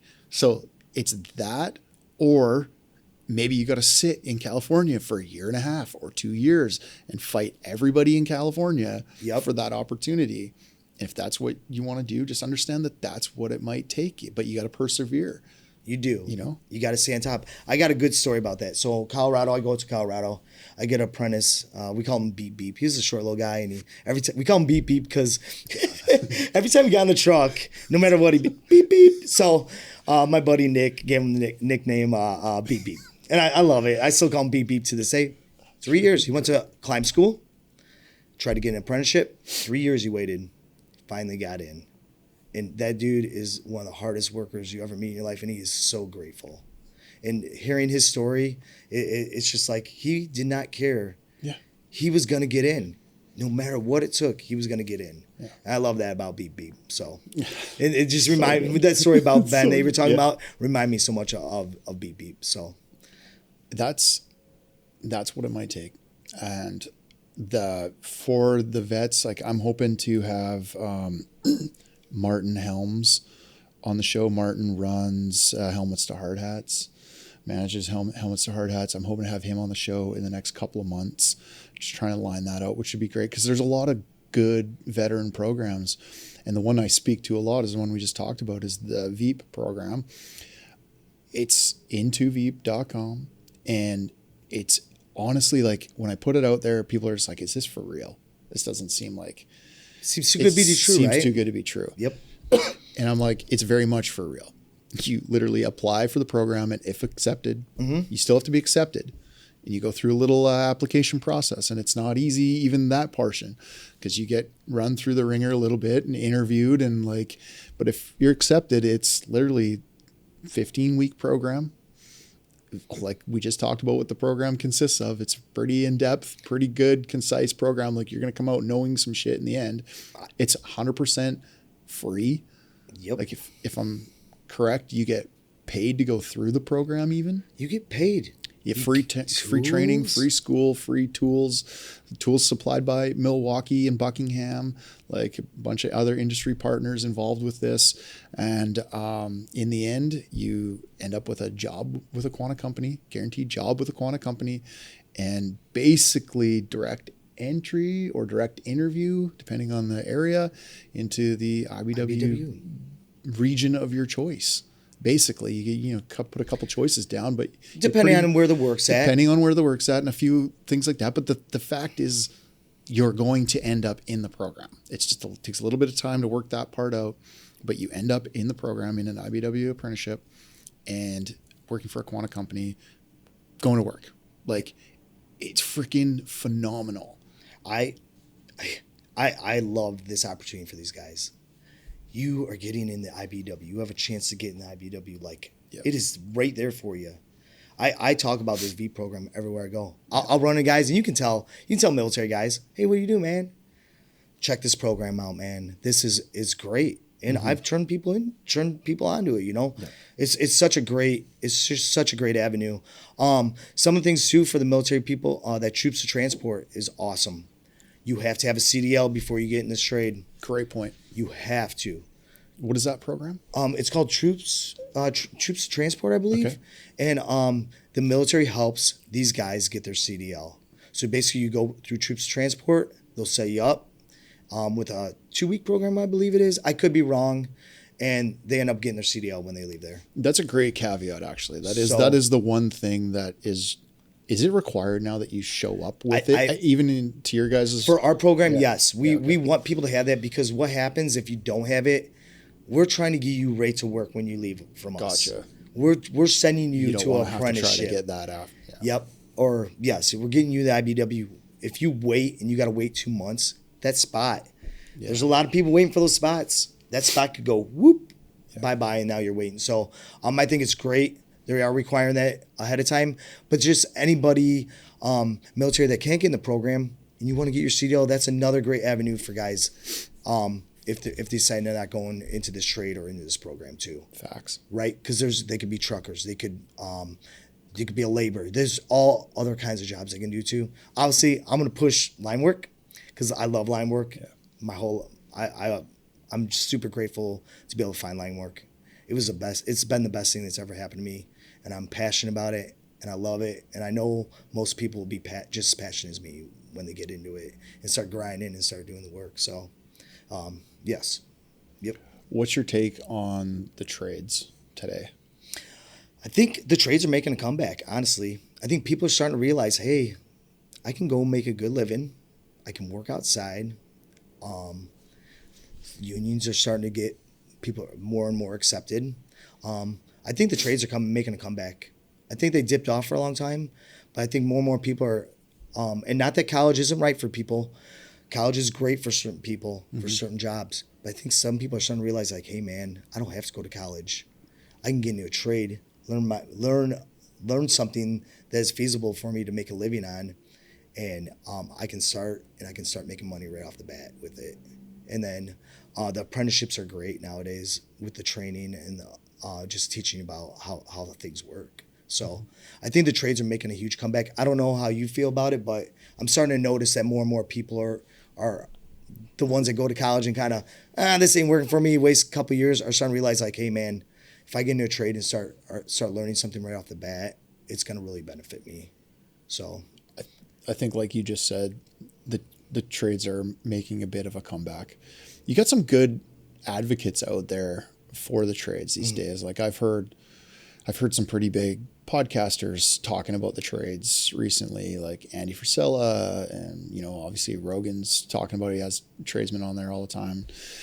You got the Mike Rose of the world, like, supporting trades, but it's still like there's still some sort of a stigma around it in a lot of communities where it's like, oh, you don't make very much, like it's second class. It's where you go if you don't, if you can't go to college. It's like, no, it's not where you go if you can't go to college. It's where you go if you just don't want to, if college isn't for you. You choose not to. Yeah. And you're right. I always remember this. I don't mean to step on you about this, but we'd be on storm. 14 hours in here, we're all dirty, but we're going to go get ourselves a good meal. And you walk in a restaurant and people are like, all the heads start going, right? And they look at you and it's like, that's kind of how trades are looked upon sometimes. And it shouldn't. I think it's getting more and more accepted though. Yeah. But I always remember that sometimes it's like, yep, we're here and you guys don't even know. You don't even have a clue, So. You make really, really, really great money. Like, facts right there. You do. You're not going to, like, a Google search isn't going to show you what you actually make in the trades.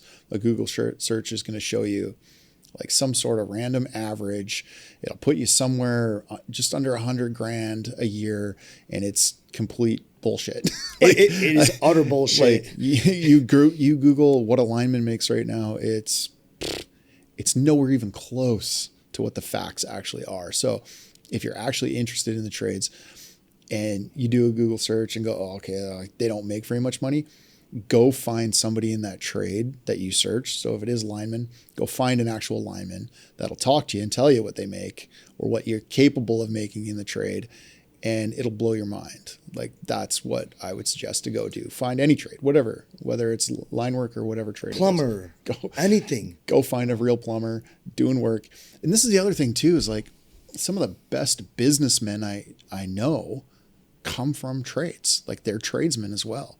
And they didn't go to college. They didn't go to business school. They don't have an MBA. Like, they literally went through the school of hard knocks and are super successful entrepreneurs as well as tradespeople. Yes, and they are. And a lot of us are. And a lot of linemen, actually, you make that money.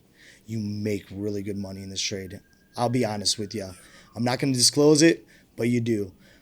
A lot of us make a lot of mistakes with our money when we first get in this trade because it's a lot of money and you don't use your money right. And I wish someone would have came to me when I was first in this trade and said, hey, man, this is what you need to do. This is kind of what you do. And so me being an entrepreneur myself, I'm a lineman. Me and my partner started a business called Valhalla Solutions. I have a website, Valhalla Solutions USA. I just started my Instagram. We're going to get that fired up, ValhallaSolutionsUSA.com. And we talk about setting your goals. You're going to be making all this money. Let's set yourself up for early retirement. How many of those linemen out there, and I'm not knocking them, but I don't want to be out there, past a certain age, still climbing poles and stuff like that. Yeah. So we do that. We really teach building your own bank. We teach guys to build their own businesses. We got a lot of things in place to educate people. So I'm super excited. It's a new chapter in my life. And guess what I'm still doing? Yeah. I'm still helping out the trade. Yeah. I'm still helping the brothers out. And I'm always going to be, no matter what I do in my life, look at you. You're an entrepreneur. You are still helping the trade. You're still doing what's good for the trade. And I think, I know I get a little talkative and stuff like that and all over the place, but my biggest thing right now, what upsets me most are those GoFundMe pages that we see on Facebook and stuff like that. And for a little bit of money, we have a dangerous job. And I'm not going to lie to you. We all know how dangerous it can be. It's super fulfilling, but for a little bit of money a month, you can protect your family and leave them with something in case something does happen. And I look at it like, did you put your seatbelt on when you drove to work today, Ryan? Yeah. Did you? Yeah. I did too. Same thing with protecting your family. It's like you didn't put your seatbelt on and you get in a car accident and it's done, you know what I mean? And you've lost everything. So I look at what we do is like putting your seatbelt on every day. And it's selfish if you don't do that. So I don't think that, whether it's this trade or whether it's just like families or life in general, like people don't talk about money enough. And I don't know whether I don't know why people just don't share more about, especially within like their close family setting, like around the dinner table with your kids, like talk about money, talk about relationship to money. Like it's not something that should be buried and not talked about. Like nothing drives me more crazy than like not sharing and talking about it, because it's important, especially for your kids. Like it is. And I think, I hate to say it's an old school thing, but I always remember like my parents telling me like my mom and dad never talked. My grandparents never, it would have been my grandparents never talked about money. You just knew we survived and it was hard and that was it. And I think that education is lacking in that essence. And I obviously, getting into trade and doing that stuff and making good money, I've taught my kids there is a relationship with money. You respect it, but you actually have to know how to use it and make it work for you too. So I think you're right. I think we're afraid of it. We're afraid to talk about it.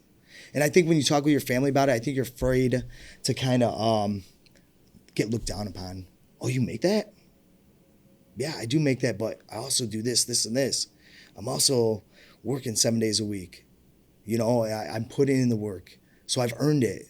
So I think there is a little bit of where people get scared of it a little bit too. And I would agree with you on that. So I think it's something that's lacking in this trade. So I'm glad like you're stepping into some sort of position that, helps from your experience, teach people the opportunities that exist. There's so many. It's like not like you're forcing people to choose something or whatever. It's like you're just educating, right? And that's all we're doing. We're educating. Yeah. We're holding space for people in a different way.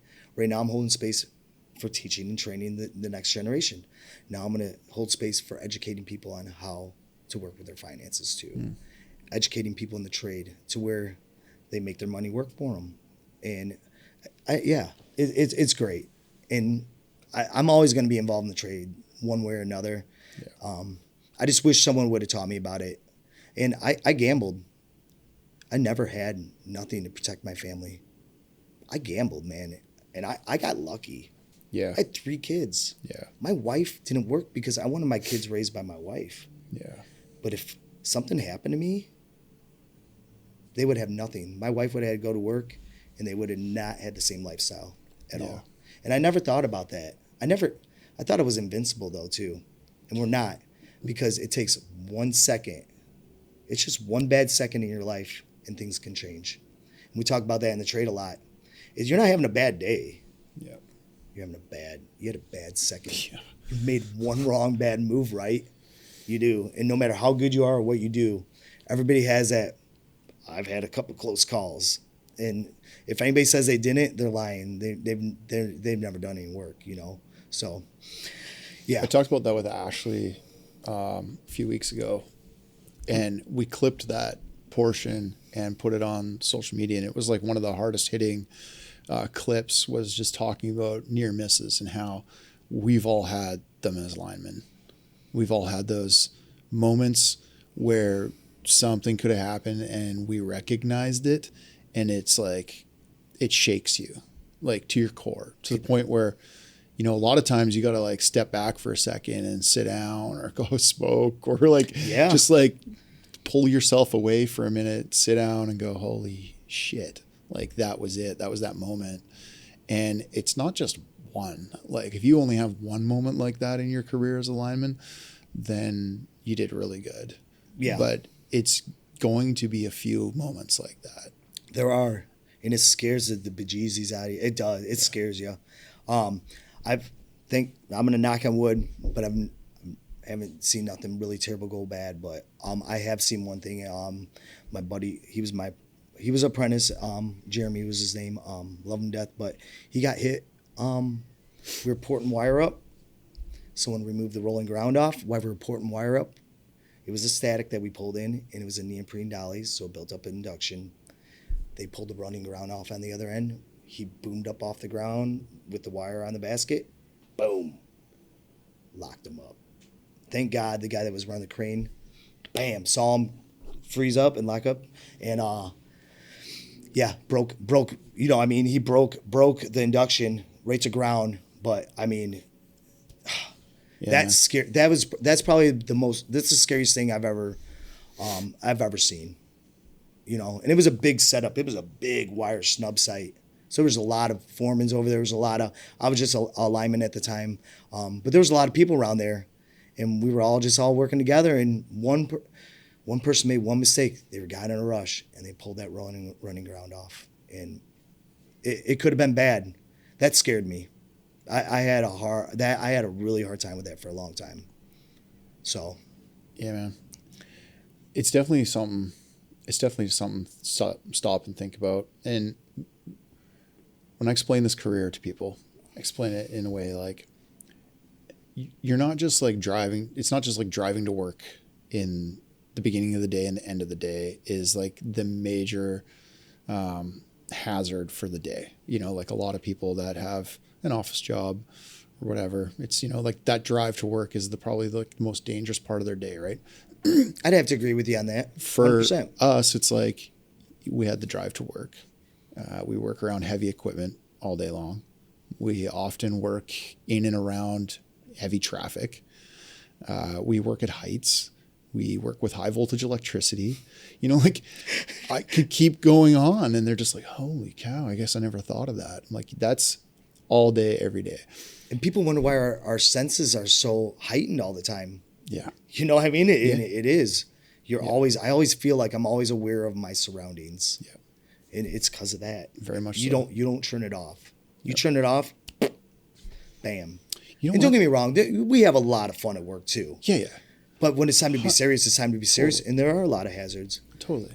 That's having fun at work is kind of a way to like relax a little bit. It is. Because of all that. Yes. I just realized that's probably another way. That's probably another reason why ex-military, like the trade as well, because, for the most part, they're fairly self-aware people. They have to think the same way, right? Like most of them did a highly dangerous job within the military. Oh, absolutely. And so they're, your heightened sense of awareness. I could get that. And I always think about the brotherhood and camaraderie, but I never think about the danger, the aspect of what they went through when they were in the military too, and that's a very good point. Sometimes we forget about it. We become numb to how, not that we don't pay attention, but we become numb to how dangerous the job can be sometimes. And I don't want to scare people away from the job either, because it's a great job, very fulfilling, and we do have a lot of fun. But yes, yeah, you got to be aware of your surroundings all the time.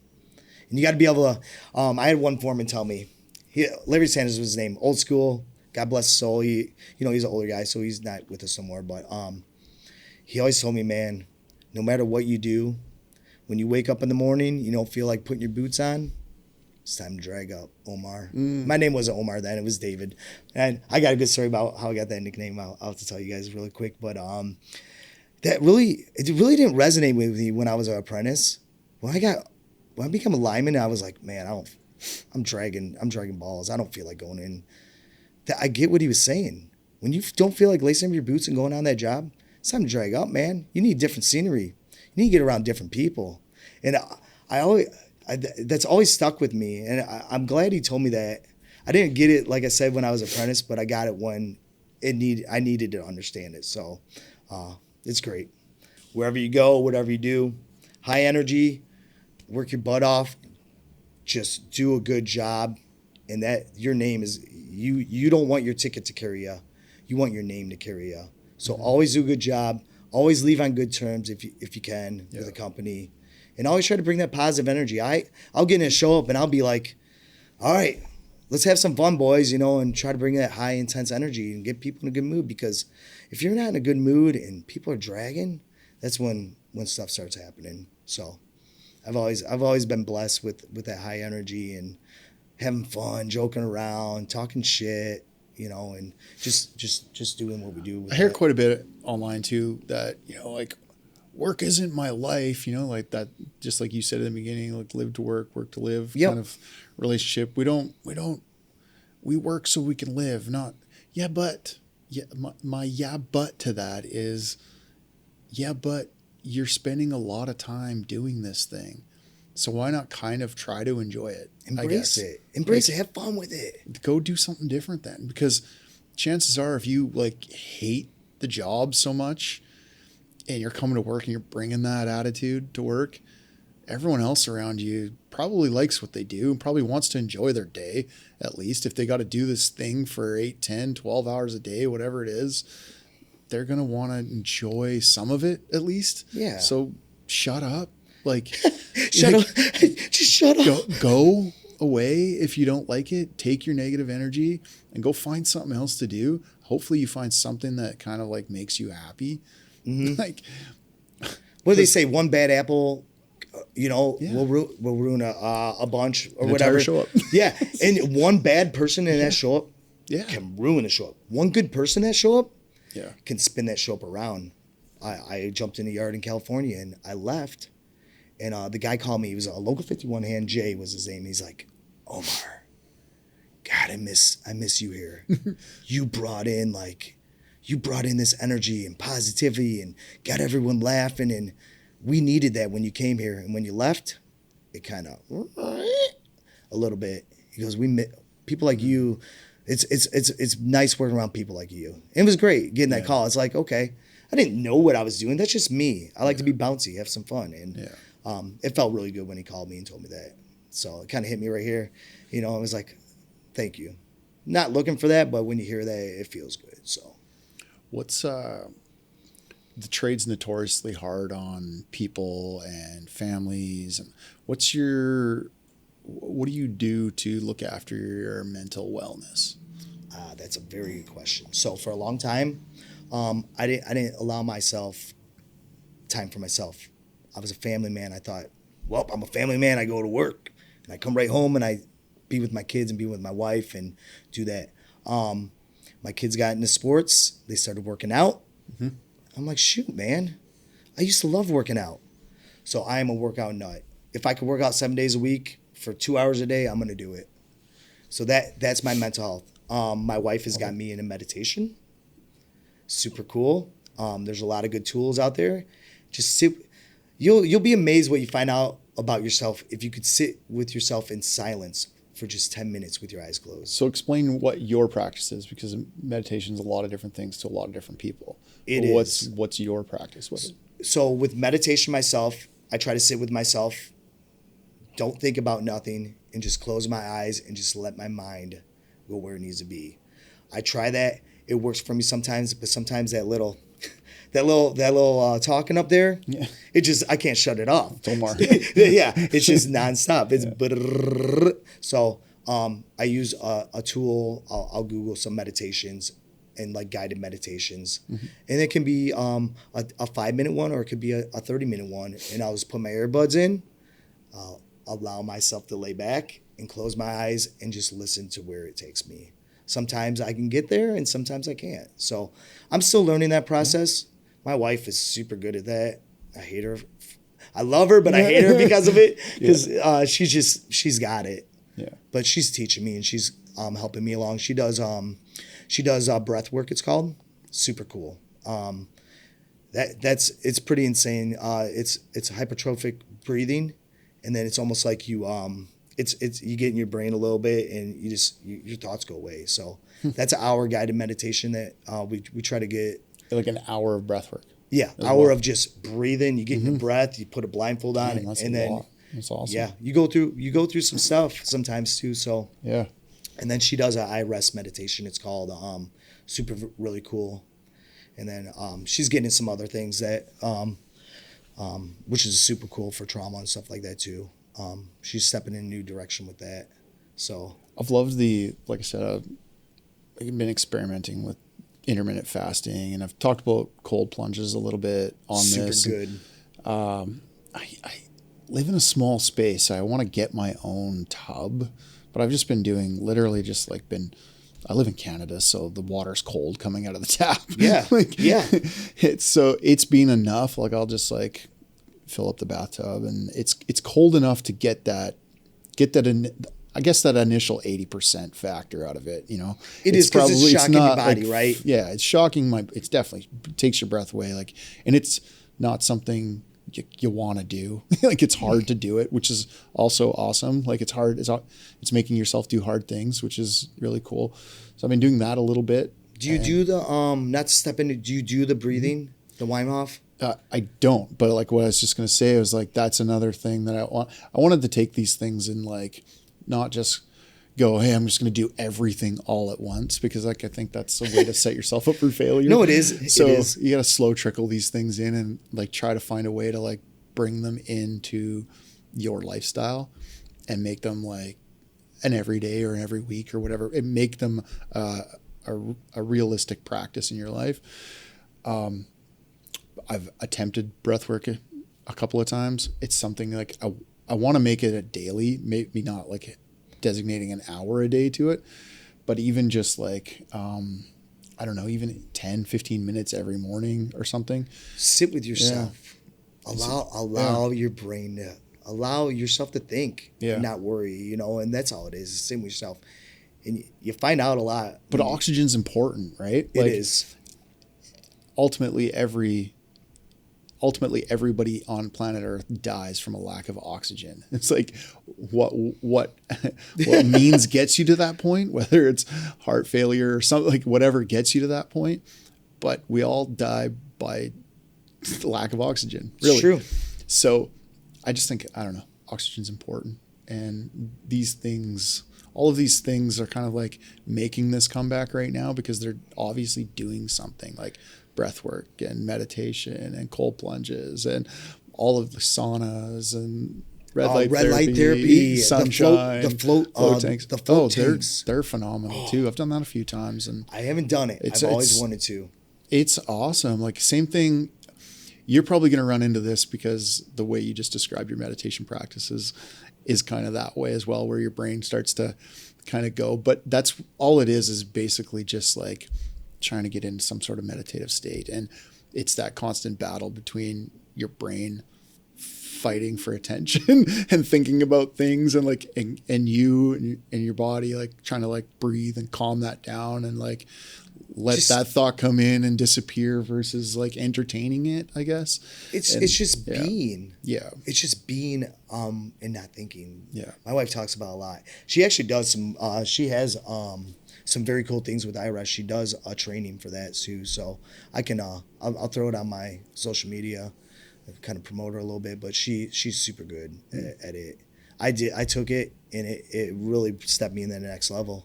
And it's reprogramming your subconscious to positive thoughts, you know, and stuff like that. I owe my wife for all this stuff. When I was younger, I was into it and all that stuff, and then I got into work life, got into serious mode, and I never allowed myself to have the time for stuff like this. But we did do the cold plunge stuff. Yeah. We had a tank. We just bought a horse trough, and we were doing that for a little bit. But now when I'm down here at work, I'll just I'll take a hot shower, and then whoop, right away, rates of cold, and shock my body. And that honestly, that's enough too.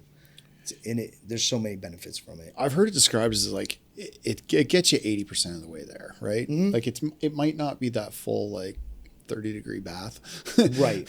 But it's gonna shock your vagus enough to like do something, you know, which is it's cool. Plus, it's just like doing hard things, and like hard things are good to do. It is Like it's mind over matter, right? Yeah. Man, this is gonna be so cold. I want to do it, and you just do it, and you're like, yeah.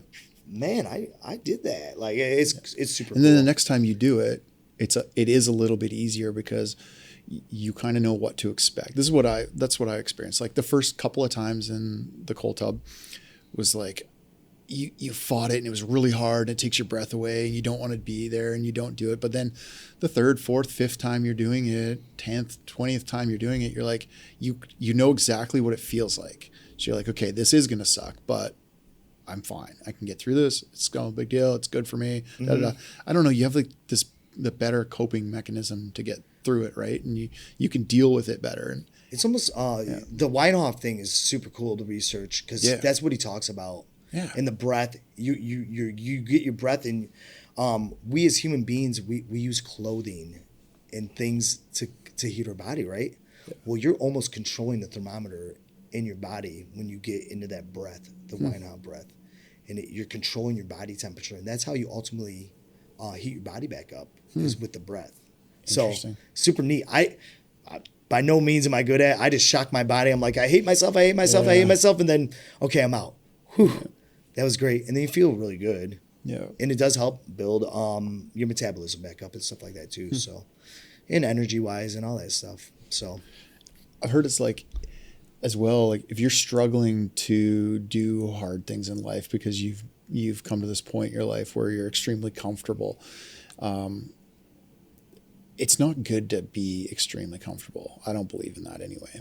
Like you have to continually put yourself in difficult situations in order to grow, be better. You know, you have to get comfortable being uncomfortable, right? Yes. And that's part of it. That's one simple thing that you can do. It is. Like work towards that, right?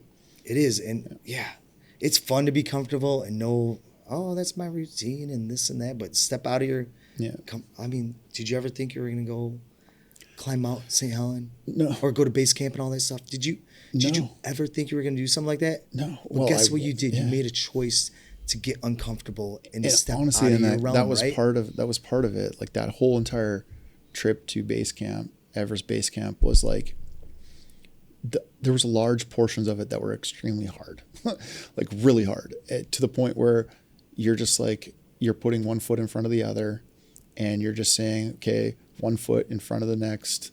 This is how I get to the spot, right? Like just 1 foot in front of the next, 1 foot in front of the next. Just keep stepping forward. Every step forward is a step forward. That's you almost get these like little mantras like that. Every step forward is a step forward. Like you got to like repeat that again and again and again. But that's honestly how you get there. Right.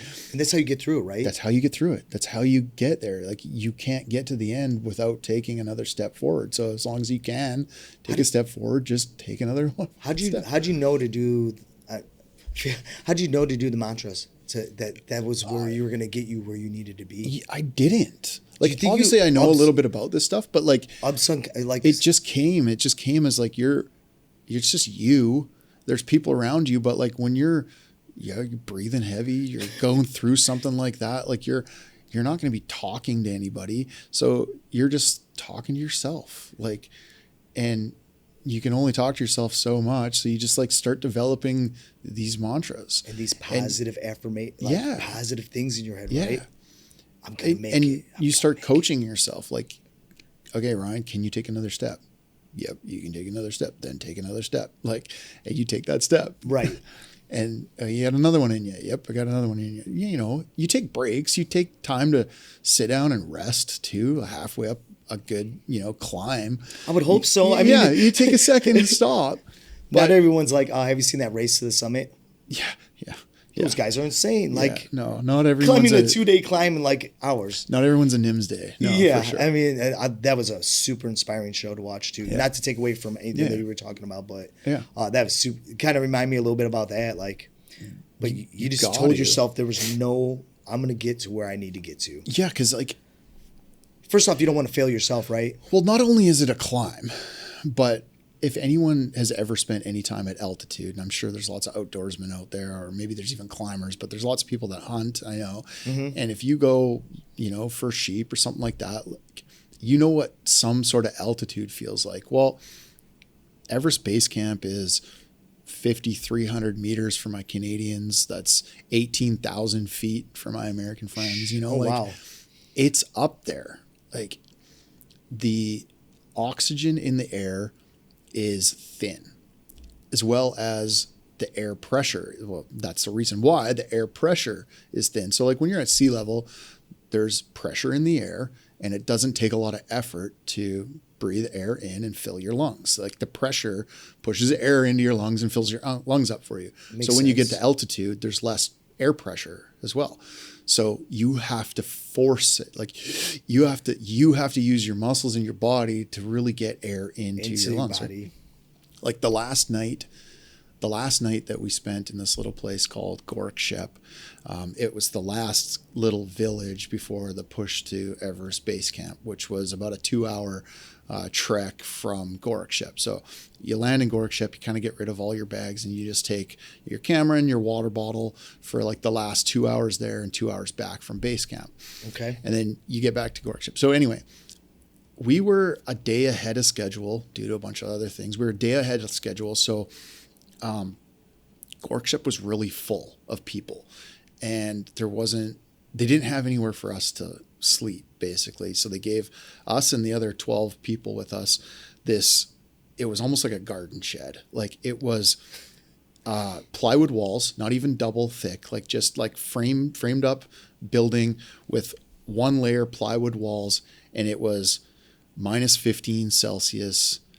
Damn, I'm not sure what that translates to. You guys are your meters in like your, I want to say I want to say 5 degrees Fahrenheit, like fucking cold, like freezing. Like my water bottle froze solid overnight, and my girl was having some oxygen issues and shit like that. So I gave her, she needed to stay warm. I gave her my sleeping bag, her sleeping bag, and I just used this. So you actually are a nice guy. Yeah, no, I'm just joking. I just used this piece of shit that we had laying around that was super thin, and I slept like I was sleeping on the floor. Right. So anyone who's ever slept on a cold floor before, like cold like that too, like sucks the heat out of you like crazy. So I sat there or laid there and just like shook all night long. Like I was just shaking all night long. It wasn't good. It was actually pretty freaky. Shook all night long. And then I was wearing a lot of like all my layers, like jackets and stuff like that. But then back to the air pressure thing. I was waking up, like I swear every 10 minutes I'd wake up gasping for air because I had to wear the layers in order to kind of stay somewhat warm, but it was constricting enough that it wasn't allowing me to take a proper breath. So it was almost like a sleep apnea situation too. That's I'd wake scary. up gasping for air and shaking, and like it fucking killed me, man. Like it was hard to do absolutely anything the next day. Zero energy. I was gonna say, doesn't shaking like that just deprive yourself of energy? I was done. I was thundered. Like we had already organized an emergency helicopter for the morning for Vic. So I was gonna end up on that flight anyway, and I did. But thank God, because that night like stripped it from me, and I was good. Like my oxygen levels were in the 80s, even up at that altitude, whereas hers were down, like hers got down to like 42% oxygen intake. Wow. And they will put oxygen on you at like a doctor will put oxygen on you at like 80%. They'll kidding. I didn't know it was that. Her body oxygen intake was like 42%. So when it comes to life threatening, that's when it's like, yeah, it was like she needed to get out of there. She was developing acute mountain sickness or some whatever altitude sickness, right? And also pneumonia. She was developing pneumonia up the last day, 2 days up there. So she was like it was critical that we got her out of there. Right. But it was that I was good. Like I went to base camp. I felt fine. I came back from base camp and actually left with another dude. And we went up this other mountain that's right outside of Gorkshep called Kalapatar. And we were like trying to climb as high as we could climb for just like a better view of Everest, because Everest is kind of hard to see from that area. It's just surrounded by Did you guys summit? Did you guys get to summit on that, or just no. Okay. No. Oh, on Kalapatar? No, we got like, I want to say almost halfway up. Okay. And sun was going down, it was starting to get cold, and I was just done. I'd put one Instagram video out that was just a video of me. I was kind of like chilling in this spot up there for like 10 minutes. So I hadn't been moving for 10 minutes. It was me and Jeff, the wrestler. Oh, cool. up there. And we were just taking some videos and photos and stuff. And I took this one video and you could just like hear my breath. It was just, Yep. It was like that. And I hadn't even been doing anything. And it was so labor. It was so hard to breathe. It was like you just ran a mile. Yeah. And that was at a relaxed state. That's so wild. But anyway, that was the evening. I came down from that and we had to organize the helicopter and got her on some oxygen and some stuff like that. But then spent that night just shaking. And that next morning I can't imagine. Screwed. Like I had to go too because I was done. I can't imagine that. I really can't. And living in Colorado, we have some high peaks. I mean, our elevation that we live at right now is like 6,000, but to 18,000, like I've been up 13,000 up by Estes Park. And that was like, holy moly. Joke. So I could not imagine what 18,000 felt like. Yeah. Because there I was laboring and I almost got sick for a minute too because I just was not used to that. Yeah. And we went up so high, so fast, we didn't give ourselves time to like adjust to the altitude. So I couldn't imagine what that felt like. Yeah, dude. That's wild. Well, buddy, I've had you for a while. I could talk to you about for 7 more hours. If I know you can. We need a round 2, round 3. We'll do a couple more rounds. Hey, absolutely. Any day. Is there anything that you wanted that was on your heart you didn't get a chance to talk about that you wanted to mention? I do watch your podcast, so my favorite tool is a goat wrench. All right, hold on. Yeah, we'll go over that. And then there was one more thing though. I do really want to talk to people. Reach out to me for the financial stuff. We're linemen. Our best interest is for linemen, and we're hands when it comes down to it. So if you like what we gotta propose to you and talk to you about, cool. If you don't like it, then you can tell us to go, and we're fine with that because our main thing that we really want to stress is just educating people, just the education part of it, and you do what you want with it. And again, just so people can find me, it's ValhallaSolutionsUSA.com is our website. So website's a little new. It's a little shaky, but Andrew, my buddy that I'm teaching with down there, he's the owner of Line Roots. Andrew. Yeah, big shout out to my boy Andrew Line Roots. He's helped me develop my website, and he's going to add us onto his website and stuff too to help promote it. Because what do brothers do, and what is the Brotherhood about? It's about helping everyone around us and make people better around us. So that's the last thing I would like to talk about, and hopefully we can be on here again and kind of that's what I was going to mention. You just talked about the Brotherhood. It's about supporting the Brotherhood. Like it is. It's about this right here. These guys sent Lineman Coffee Company. They sent me some of their products, and I've got hats from Line Cartel and why not, dude? It's about like you want to have a side hustle. You want to do something a little extra. Have some fun. Especially if it's in the trade and if it's within the trade and it's something like for the trade, for the Brotherhood, sisterhood. I forget to say that is the sisterhood too, because there's plenty of female workers in our trade that are very good. Yeah, it's important that we support, right? And it's cool to do these things. And it's not easy. Like people think, oh man, like Lyman Supply Co. too. I've watched her grind with that business of hers for years, and you pour your life into it, you pour your savings into it, and for what? I'm sure like all of these guys have been like, oh, I want to pack this up so many times, fold it up. Why am I doing this? I know I was like that with the podcast. Mm-hmm. So it's important to like support when you can, and if you can support all these little outfits doing all these little things that they are passionate about. So heck yeah, I'm glad you're doing this. If any of you are interested in it, Go look at Omar up, man. Yeah, man. It's important. Yep, we're hands too when it comes down to it. So, all right, if you could live anywhere in the world, where would it be? Italy. I will. I'm not gonna say when. I will live there for a couple of years, sometime in my life. Is there a specific part of Italy that you like? No, I'm just fascinated by the area over there. I've never been over there, and I've always wanted to go there. So that's always been on my either there or Bali.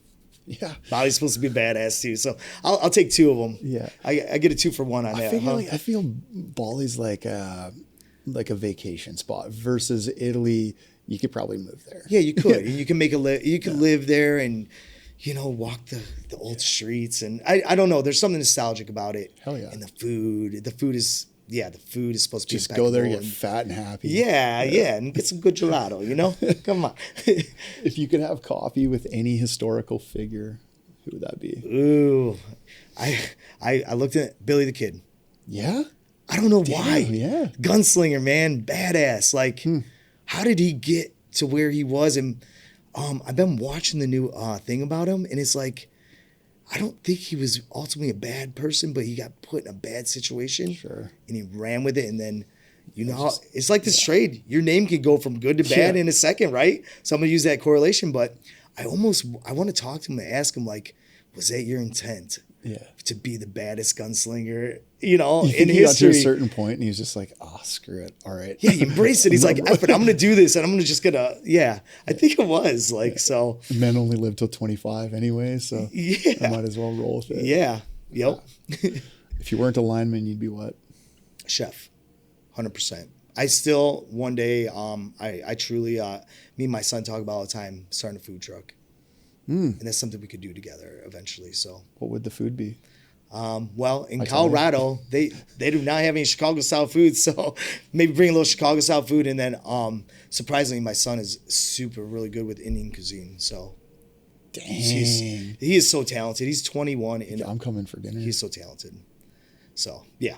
Most valuable tool in a lineman's kit. Goat wrench, baby, and you're the first one to say that. I'm proud of you for saying that too. I fucking love the goat wrench. I love my goat wrench. Like, how could you not? I mean, you can hit with it. You can jam with it. Like, and if you want to throw it, it's got some weight. If you want to throw it with some intent, that sucker's gonna fly. Yeah. So, yeah, I love the goat wrench. I think that's my favorite tool. And I love the Milwaukee low wrench, but I still got my old school low wrench. I bent the handle back a little bit so my knuckles don't get. Yeah.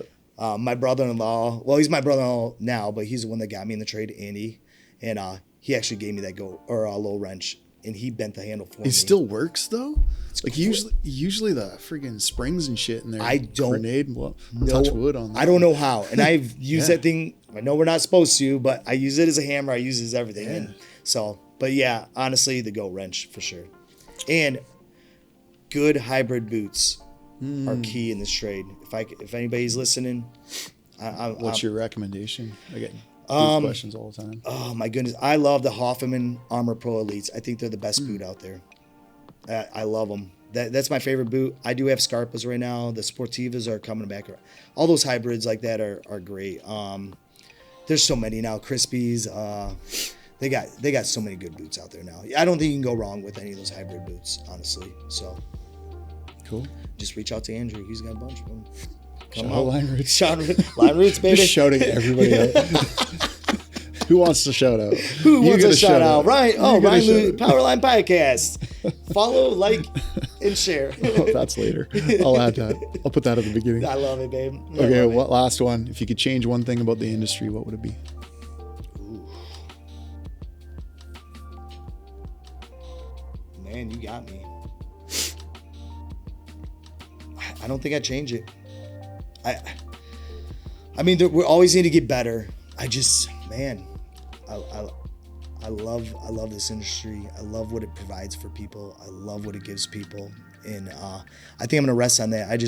There's too much love for it to like really change it. Are you saying for the better for the industry? Hey, it's whatever. I love whatever this came trade. to mind. That's what came to my mind. And honestly, I was blessed when I fell into this job. It's been the best thing that's ever happened to me, and I just hope other people get that from this trade. So I wouldn't change nothing, but I just hope people got what I got out of this trade, and then they share their knowledge. That's what I hope people do. Share the knowledge. Share the tricks. You didn't know those tricks. You didn't know those little secrets. Share the knowledge, share the wealth. That's one thing I'll add to that. Love it, buddy. Thanks for coming on. Appreciate you, brother. Thanks for listening, Much love, everybody. man. Later. All right, guys. Once again, hope you got some value out of the episode. I know I did. I enjoy every single one of these conversations, and I hope you enjoyed listening to it. One more time for the folks in the back, if you could like, subscribe, follow, make sure you're following either in audio form and video form on YouTube. Much appreciated. All right, guys, play safe. Peace.